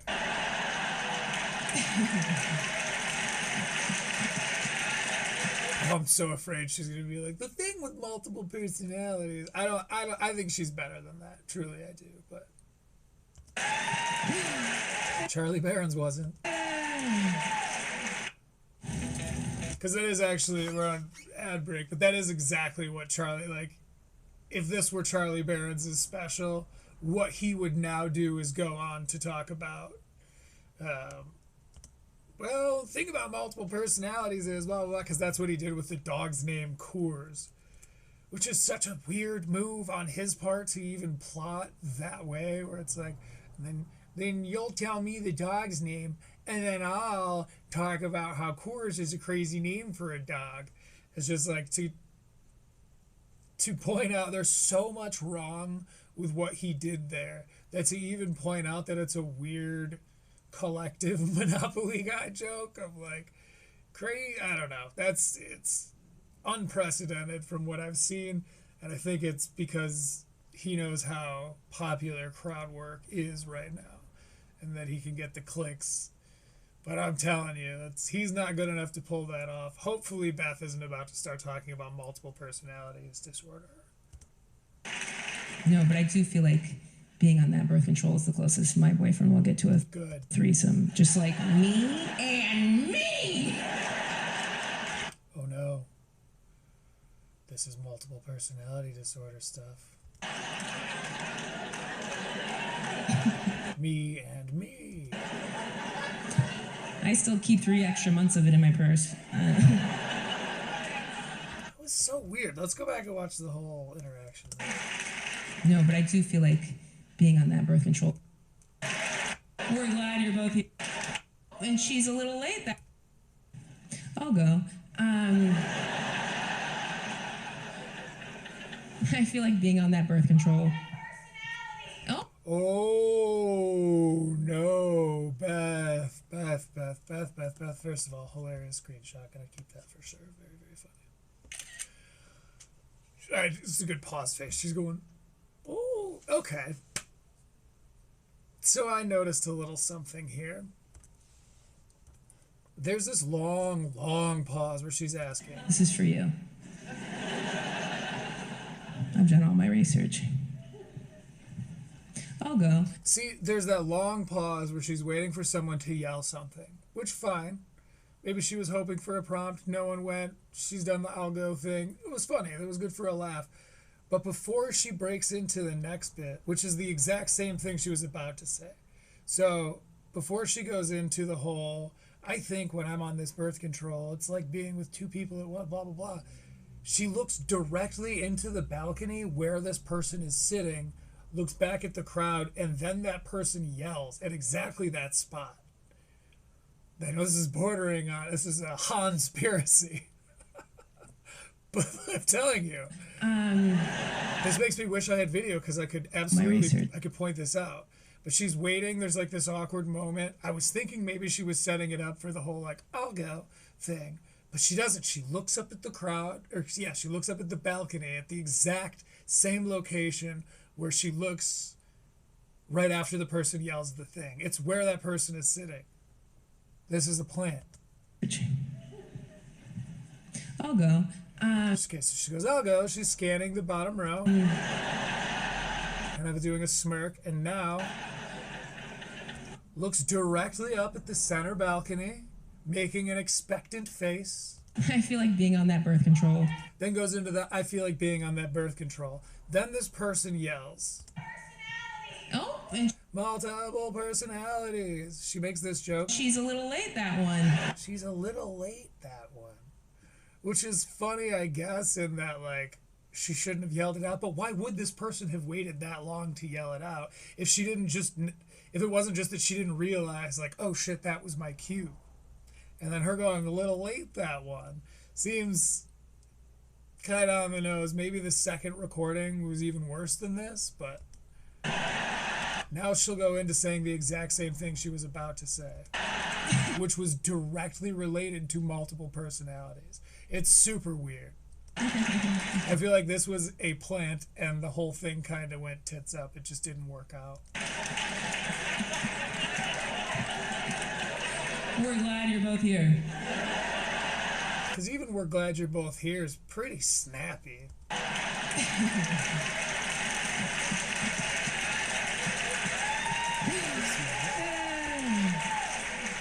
don't know. I don't believe it. No, but I do feel like being on that birth control is the closest my boyfriend will get to a threesome. Just like me and me. See how that was kind of like jilted? I think the bit was supposed to go, she yells the multiple personalities thing, and she goes, oh, we're glad you're both here. But no, I get it, because I feel like when I was born, the closest thing he'll get to a threesome, yada, yada, yada, yada.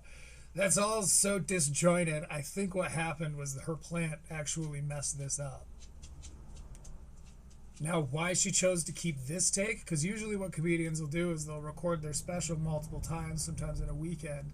You know, they'll wear the same outfit, perform the same act, and then they'll take the best cuts from each night, and that's what makes up the special. Super common practice. But why keep that cut? The other ones must have been worse. That all adds up to feeling very, very suspicious. And again, because crowd work is so popular, and it's right now very notorious for bringing in a very large online audience, that I think comedians are getting kind of desperate because they really want to have it in their specials, but they're not confident enough with their capacity to do it well to actually risk their momentum during a special. So I think they're orchestrating them, which means that so far Ryan Long is the least guilty, because at least he did it in a way that he didn't technically break any rules. You know what I mean? Because if having a plant is, quote, against the rules, then Ryan Long found a loophole for sure. But it's the least egregious form of what I think we just saw, which is why it threw Beth off so much. It's why this whole thing, because she never mentioned multiple personalities before this woman yelled it, and then it's crucial to the joke that follows, what was supposed to be an organic crowd interaction. I don't know. I think this is the second big bust we've seen on Critical Eeks here. Because none of that makes sense in the real world. It's close, but there are a few enigmas, a few things that are, a few non sequiturs. But I do feel like being on that birth control is the closest my boyfriend will get to a threesome. Just like me and me. See, she was going to go into the multiple personalities thing regardless. That was the next planned joke in the act. This woman was supposed to be that transition. And moreover, because there's no transition there, and other than that one other time, Beth has been very tedious about connecting her bits together. So it feels like this could be one of her ways of being like, ooh, a fun transition could be you yell out multiple personality disorder, and then I. Because all she had talked about is Yaz previous to that. In fact, let's go back and listen to the whole bit there. Add it to the fun list. Anybody, again, no pressure. This is for you. Okay, this is still part of her vamping, waiting for the person to yell. You took it for you wanted or anybody wanted this will, you crazy bitch. I would describe it as, okay, yes. they started me on Yaz. Has anybody here tried or tasted Yaz? Yeah. Are you still on it, or? No, you got Yazzed. I would describe it as psychological warfare. They really don't want us to be in charge. Like, if you're not going to have kids to keep you at home, this will, you crazy bitch. See, that's a funny thought. Does anybody want to, no pressure, does anybody want to share why they stopped taking Yaz, or? Now, this is where she's supposed to yell multiple personalities disorder, which would very seemingly organically help her transition into the next joke that she is going to say, because she starts saying it before the person yells out. I just like to open the floor in case anybody needs to get something off their chest. Or, you know, if you're with somebody who took it for you, want them to know what you went through. See how hard she's fishing right here? She's really like, sure, anyone want to, not sort of, she's specifying, like she's really trying to get this plant to hit her mark here. Depression. Rock on. See, like, okay, sort of add it to the list. There are other symptoms. What are they? The fun list. Anybody, again, no pressure. No pressure. Anyone? Sure? Nobody? This person's supposed to have yelled this already. This is for you. I've done all my research. See, awkwardly waiting. This isn't like a funny moment. She's clearly didn't expect for this dead air. She's waiting for her plant to yell. I'll go. I'll go, which kind of saves it. And like, okay, maybe that's what she was waiting so long for, so that her saying I'll go was actually funny. It serves as its own sort of punchline. But still waiting. I feel like being on that And then she looks up at the balcony birth control. Oh, and looks directly back at that spot when the person actually does respond. Looks directly back at that spot. This is a bust. You busted, Beth. Critical Eeks has your number. and she's a little late. You will be hearing from my lawyer. That one.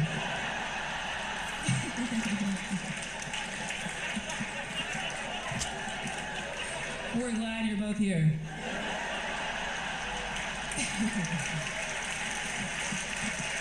I don't believe it, Beth.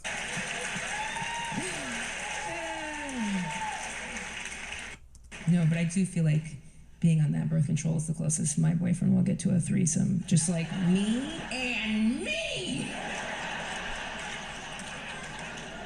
See, that's kind of a direct response to this thing that she was clearly waiting for someone to say. I've beaten this dead horse at this point, but still, I feel like I don't know if we're ever going to see that called out again. This might be a hot take on the part of old Critical Eeks. The show, not the person. It's not my name. I still keep 3 extra months of it in my purse. Just in case I need to lift a car. Because multiple personalities. Or I meet another person that wants to start a fire.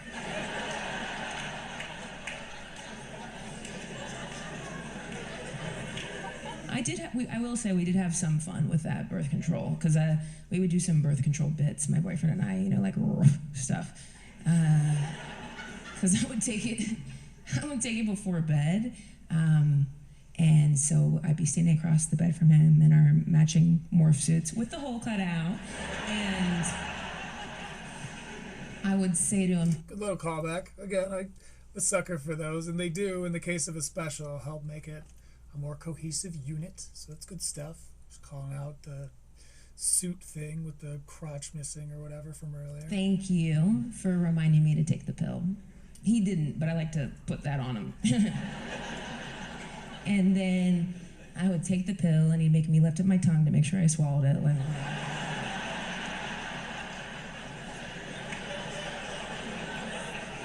and then we would do tasting notes with the birth control, because he considered himself a bit of a sommelier. So he'd say, "What are some of the flavor profile you're getting from that?" And there's some, and I'd say, "I'm getting like salty tears and jealousy."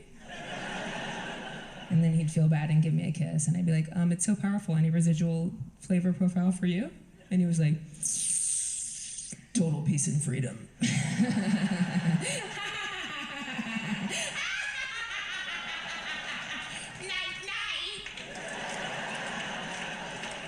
Funny act out. Just kind of like lean back as she cackled. So after that, they did switch me to.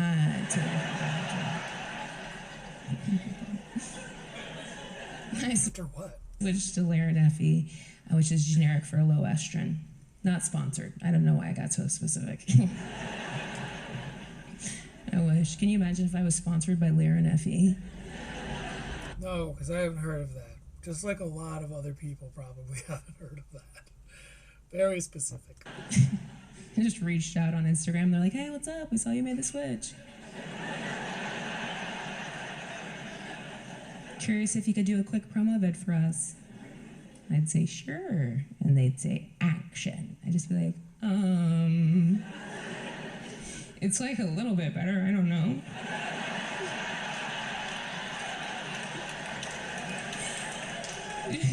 Should I read the side effects? Or they're like, "Please don't do that."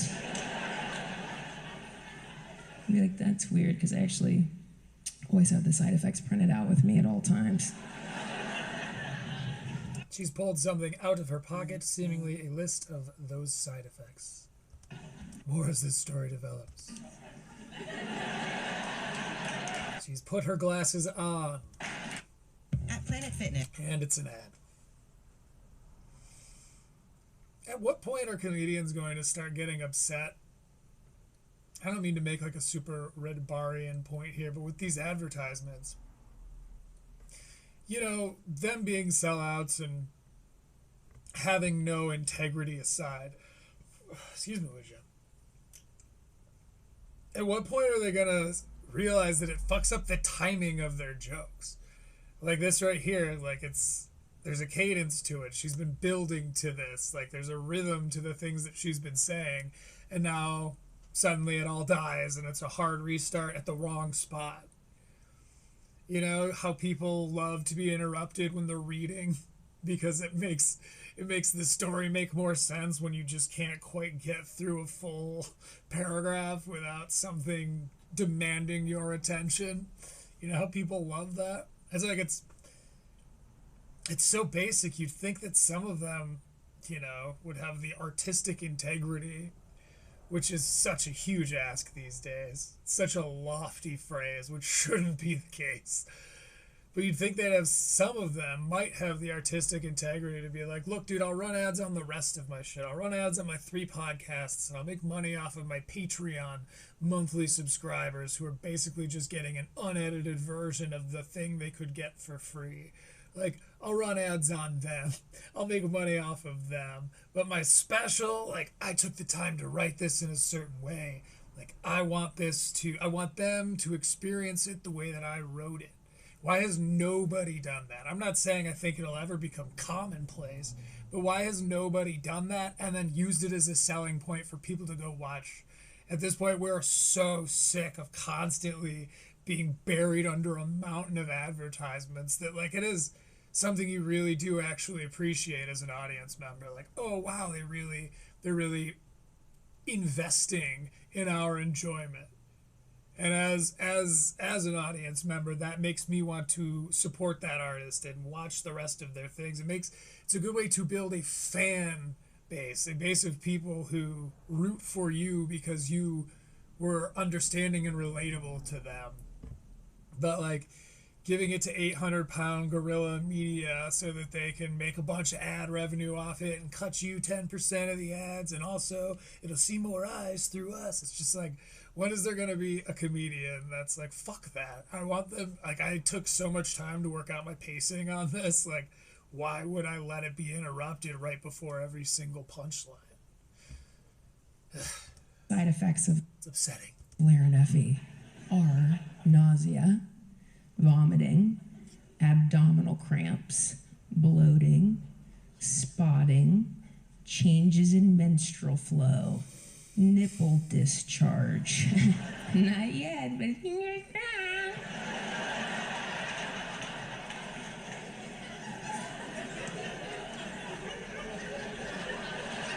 Breast tenderness, breast enlargement, changes in weight, rash, depression, sleep problems. First of all, this is a Carlin bit, just with more steps. Second of all, it's really not, I mean, I guess it's funny because, like, we all know how common all these long lists of side effects are for every medication ever, but that's kind of what makes it, like, just annoying. It's like none of these are particularly crazy. Like, in comparison to, like, could cause heart attack or stroke, which is fairly common. So I think that, yeah, wow, yeah, these medications be crazy. Weakness. Tired feeling. Mood change. You know what this smacks to me of? Somebody that has enough money to not watch commercials when they watch TV. So they've grown out of touch when it comes to, like, this, where it's like it's so common that it's eclipsed the point of relatability that makes it funny and is just like, yeah, duh, no shit. Changes. Yeast infection. I guess we're starting to see why nobody wanted to yell anything out. Somebody's here on a first date and they're like, yeast infection! Today, tomorrow, and every day, baby! That factors into my suspicions before, but I don't care to do the math. Their date is like, that's why you're shifting around in your chair.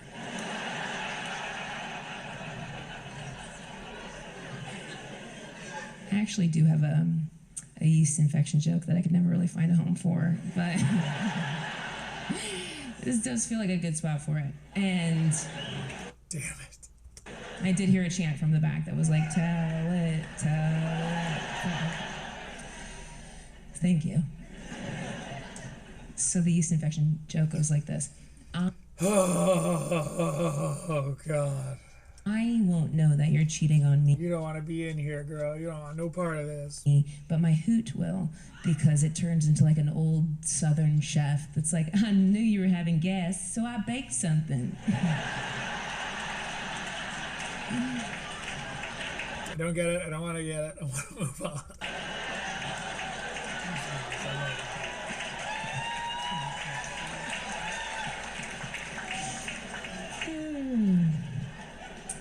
Swelling. Another great example of that juxtapositional return. Freckles or dark patches of skin on the face. The or is troubling. Seriously, if she had taken the time to memorize this and list them all off very quickly, it would almost word for word be a George Carlin bit. Those is way worse. Can you imagine starting at the same time as your friend? You guys get together for lunch. You're like, what'd you got? Freckles or dark patches? Oh man, I got dark patches.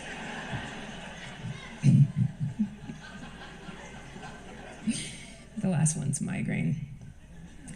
Lara Neffy is like, the birth control company is like, could you put a spin on that or something? I'd be like, all I heard was breast enlargement.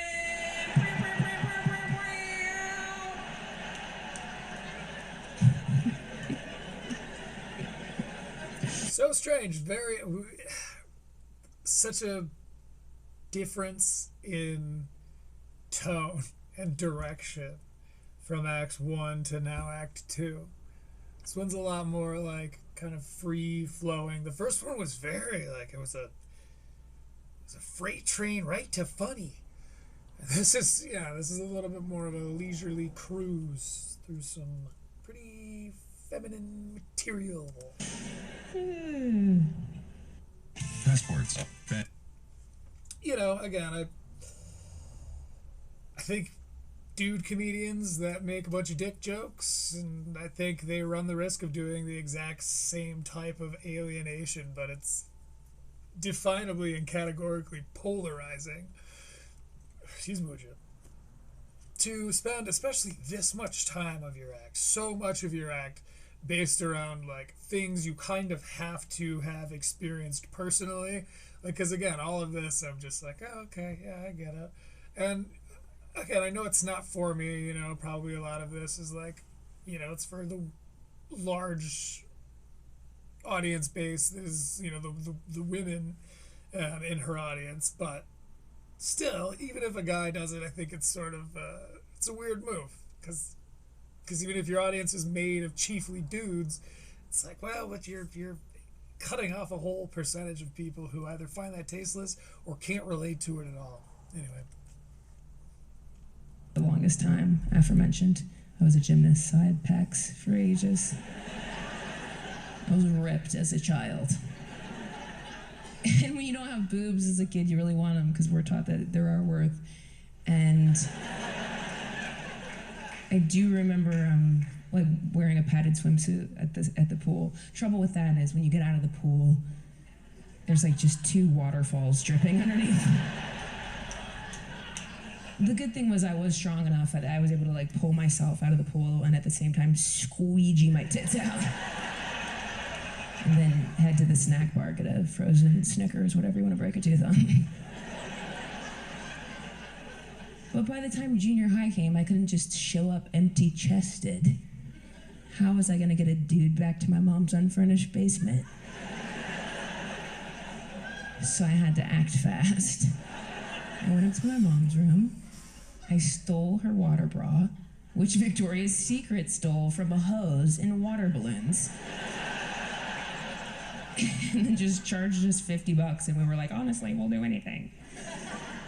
So I strapped on the water bra, I marched to junior high, and it worked. I snagged a teen. I was also a teen at the time, just to be clear. Again, funny phrasing. I got him back to my mom's unfurnished basement, popped in the Billy Elliot VHS, which was my fuck tape. I still don't know how that movie ends. And the water bra made me inadvertently celibate because I wanted to be touched, but I couldn't let him touch or put any sort of like weight upon it because it made like a strange like sound that I could not explain. And I also couldn't do like a sneaky release underneath my shirt and chuck it far away because it was like the weight of an X-ray vest. Fuck.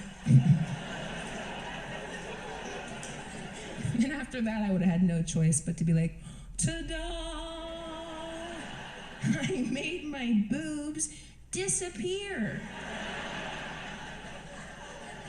And now for my assistant, my mom taking the towels out of the dryer.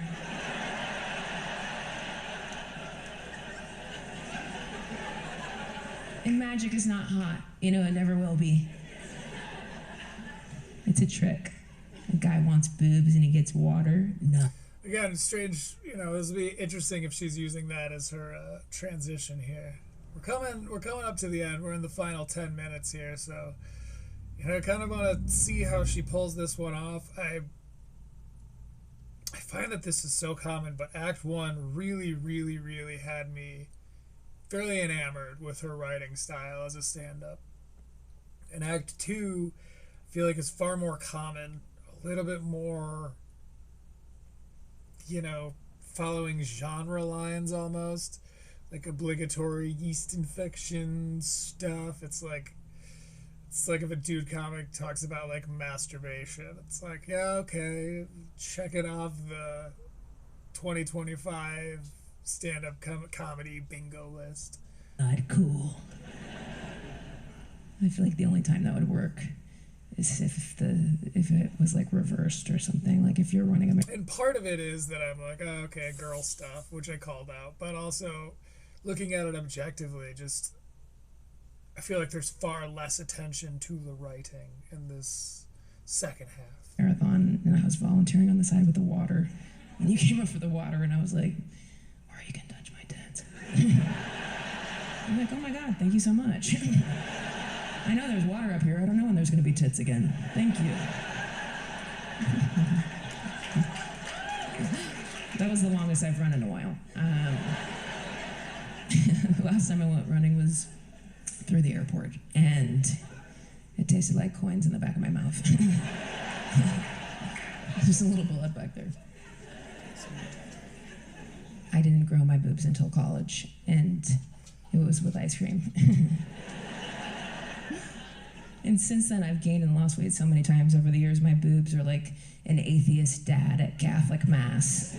It's just like, I'm not gonna get up again. This is insane. An atheist dad at Catholic Mass. All right, that's kind of a thinker.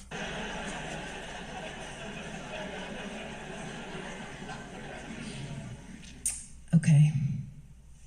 Huge news. My tea has to be cold and far too steeped. There's been a bag in there the whole time. Okay, it's not that big of news. No, huge news. I got a king-sized bed. Thank you so much. Thank you. Things are going well. Okay, I feel like we're getting to the home stretch of this here. We're in the last, 8 or 9 minutes. Which is good because my fiance's father will be back to our place soon. So it should time out ideally. I got a king-size bed, and I started hooking up with But if you're sensing I'm rushing a little bit, that would be why. this like 6'6" football player dude, and I'm just like, if you build it, they will come. At the time, I was hooking up with a smaller gentleman, and I don't know if you've ever done the back and forth between sizes of people, but it can feel drastic. It's sort of like, you know when you go to the fridge for a jug of juice that you think's full, but it's empty, and you're like, whoa!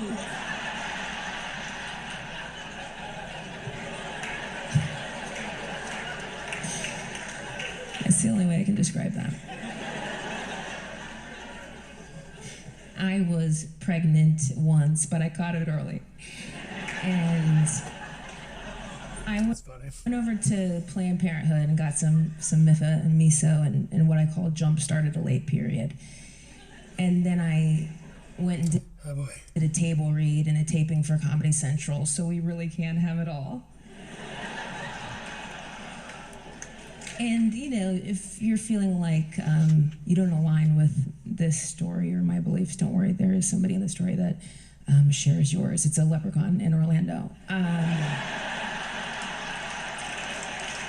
No, she's saying if you're anti-Plan B, then so is her dad. My dad hates Planned Parenthood. He thinks all they do is... Oh, I really hope she ends on dad stuff, because, again, the character is proven to be a rich area. Kill babies, because I got the one abortion there. You guys, I'm kidding. I haven't told him yet, but I always tell him if abortion were murder, there'd be a Law and Order SVU about it, and that he understands. But I do like to donate to them in his name, and because they do other stuff. There's all kinds of people in there looking for a good deal on an ultrasound, getting those free condoms that are so thick. Why are the free condoms so thick? It's almost like they're trying to drum up business. Again, this is kind of very niche, very specific. There's people in there getting their penises checked and also their balls. I don't want to alienate anybody here with balls. I never do. I love balls. I genuinely love balls. Oh boy. I could get actually emotional thinking about it. I love balls. I feel like they're the closest I'll come to a deep sea creature. They're so amorphous and malleable. And then This is so weird. sometimes they shell up, you know.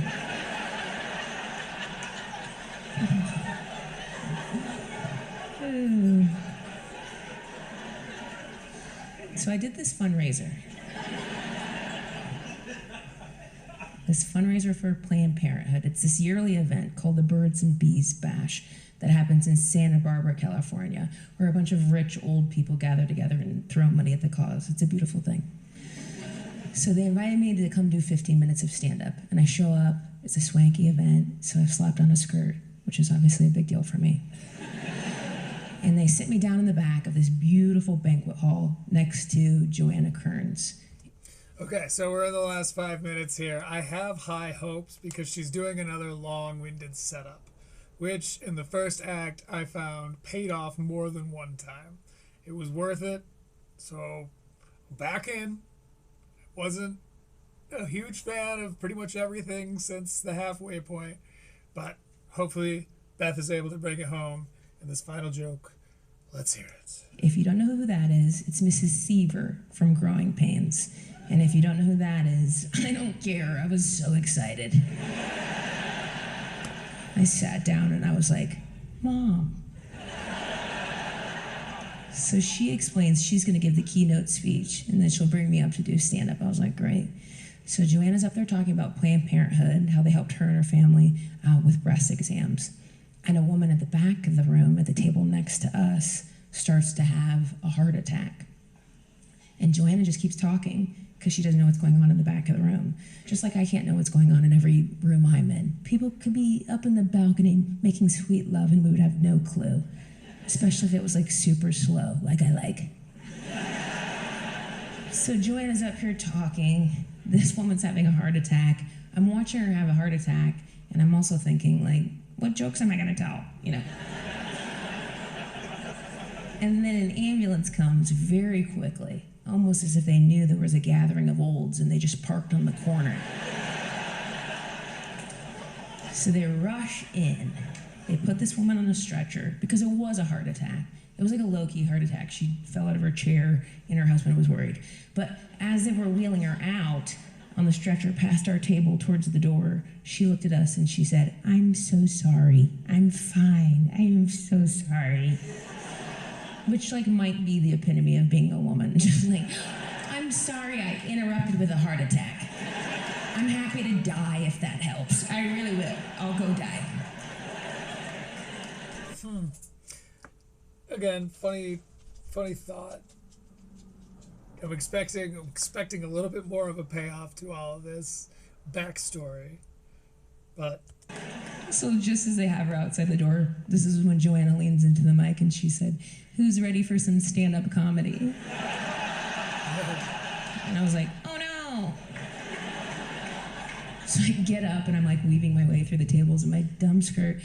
And the woman who's planned the event is panicked. And she rushes, she intercepts me, she puts her hand on my shoulder and she's like, "I don't know. Maybe you should do less time, like 5 minutes or something." I was like, "Bitch, I'm doing 15. So I got up there and I felt like I really needed to address the situation because I hadn't learned this lesson yet. oh, here it comes, I hope. And I got up there in front of everybody and I just said, "Wow, I have done a lot of things to get out of donating money, but never that."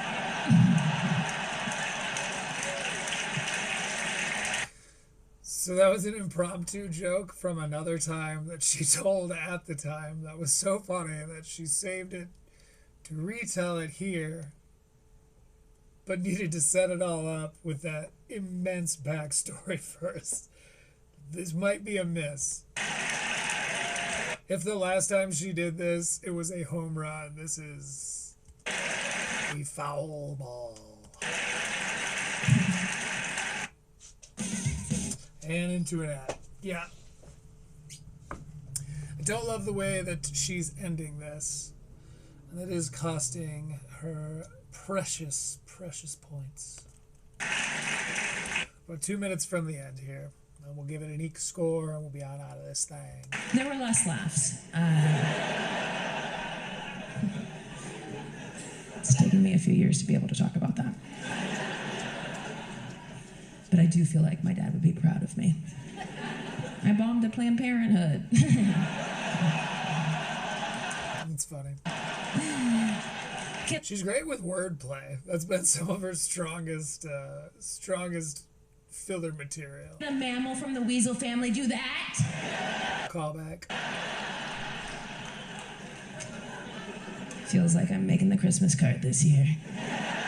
Another callback. Thank you very, very much for being here for me. So strange because she cut out both the entirety of the introduction and then the part where she told them it was the end. I don't know.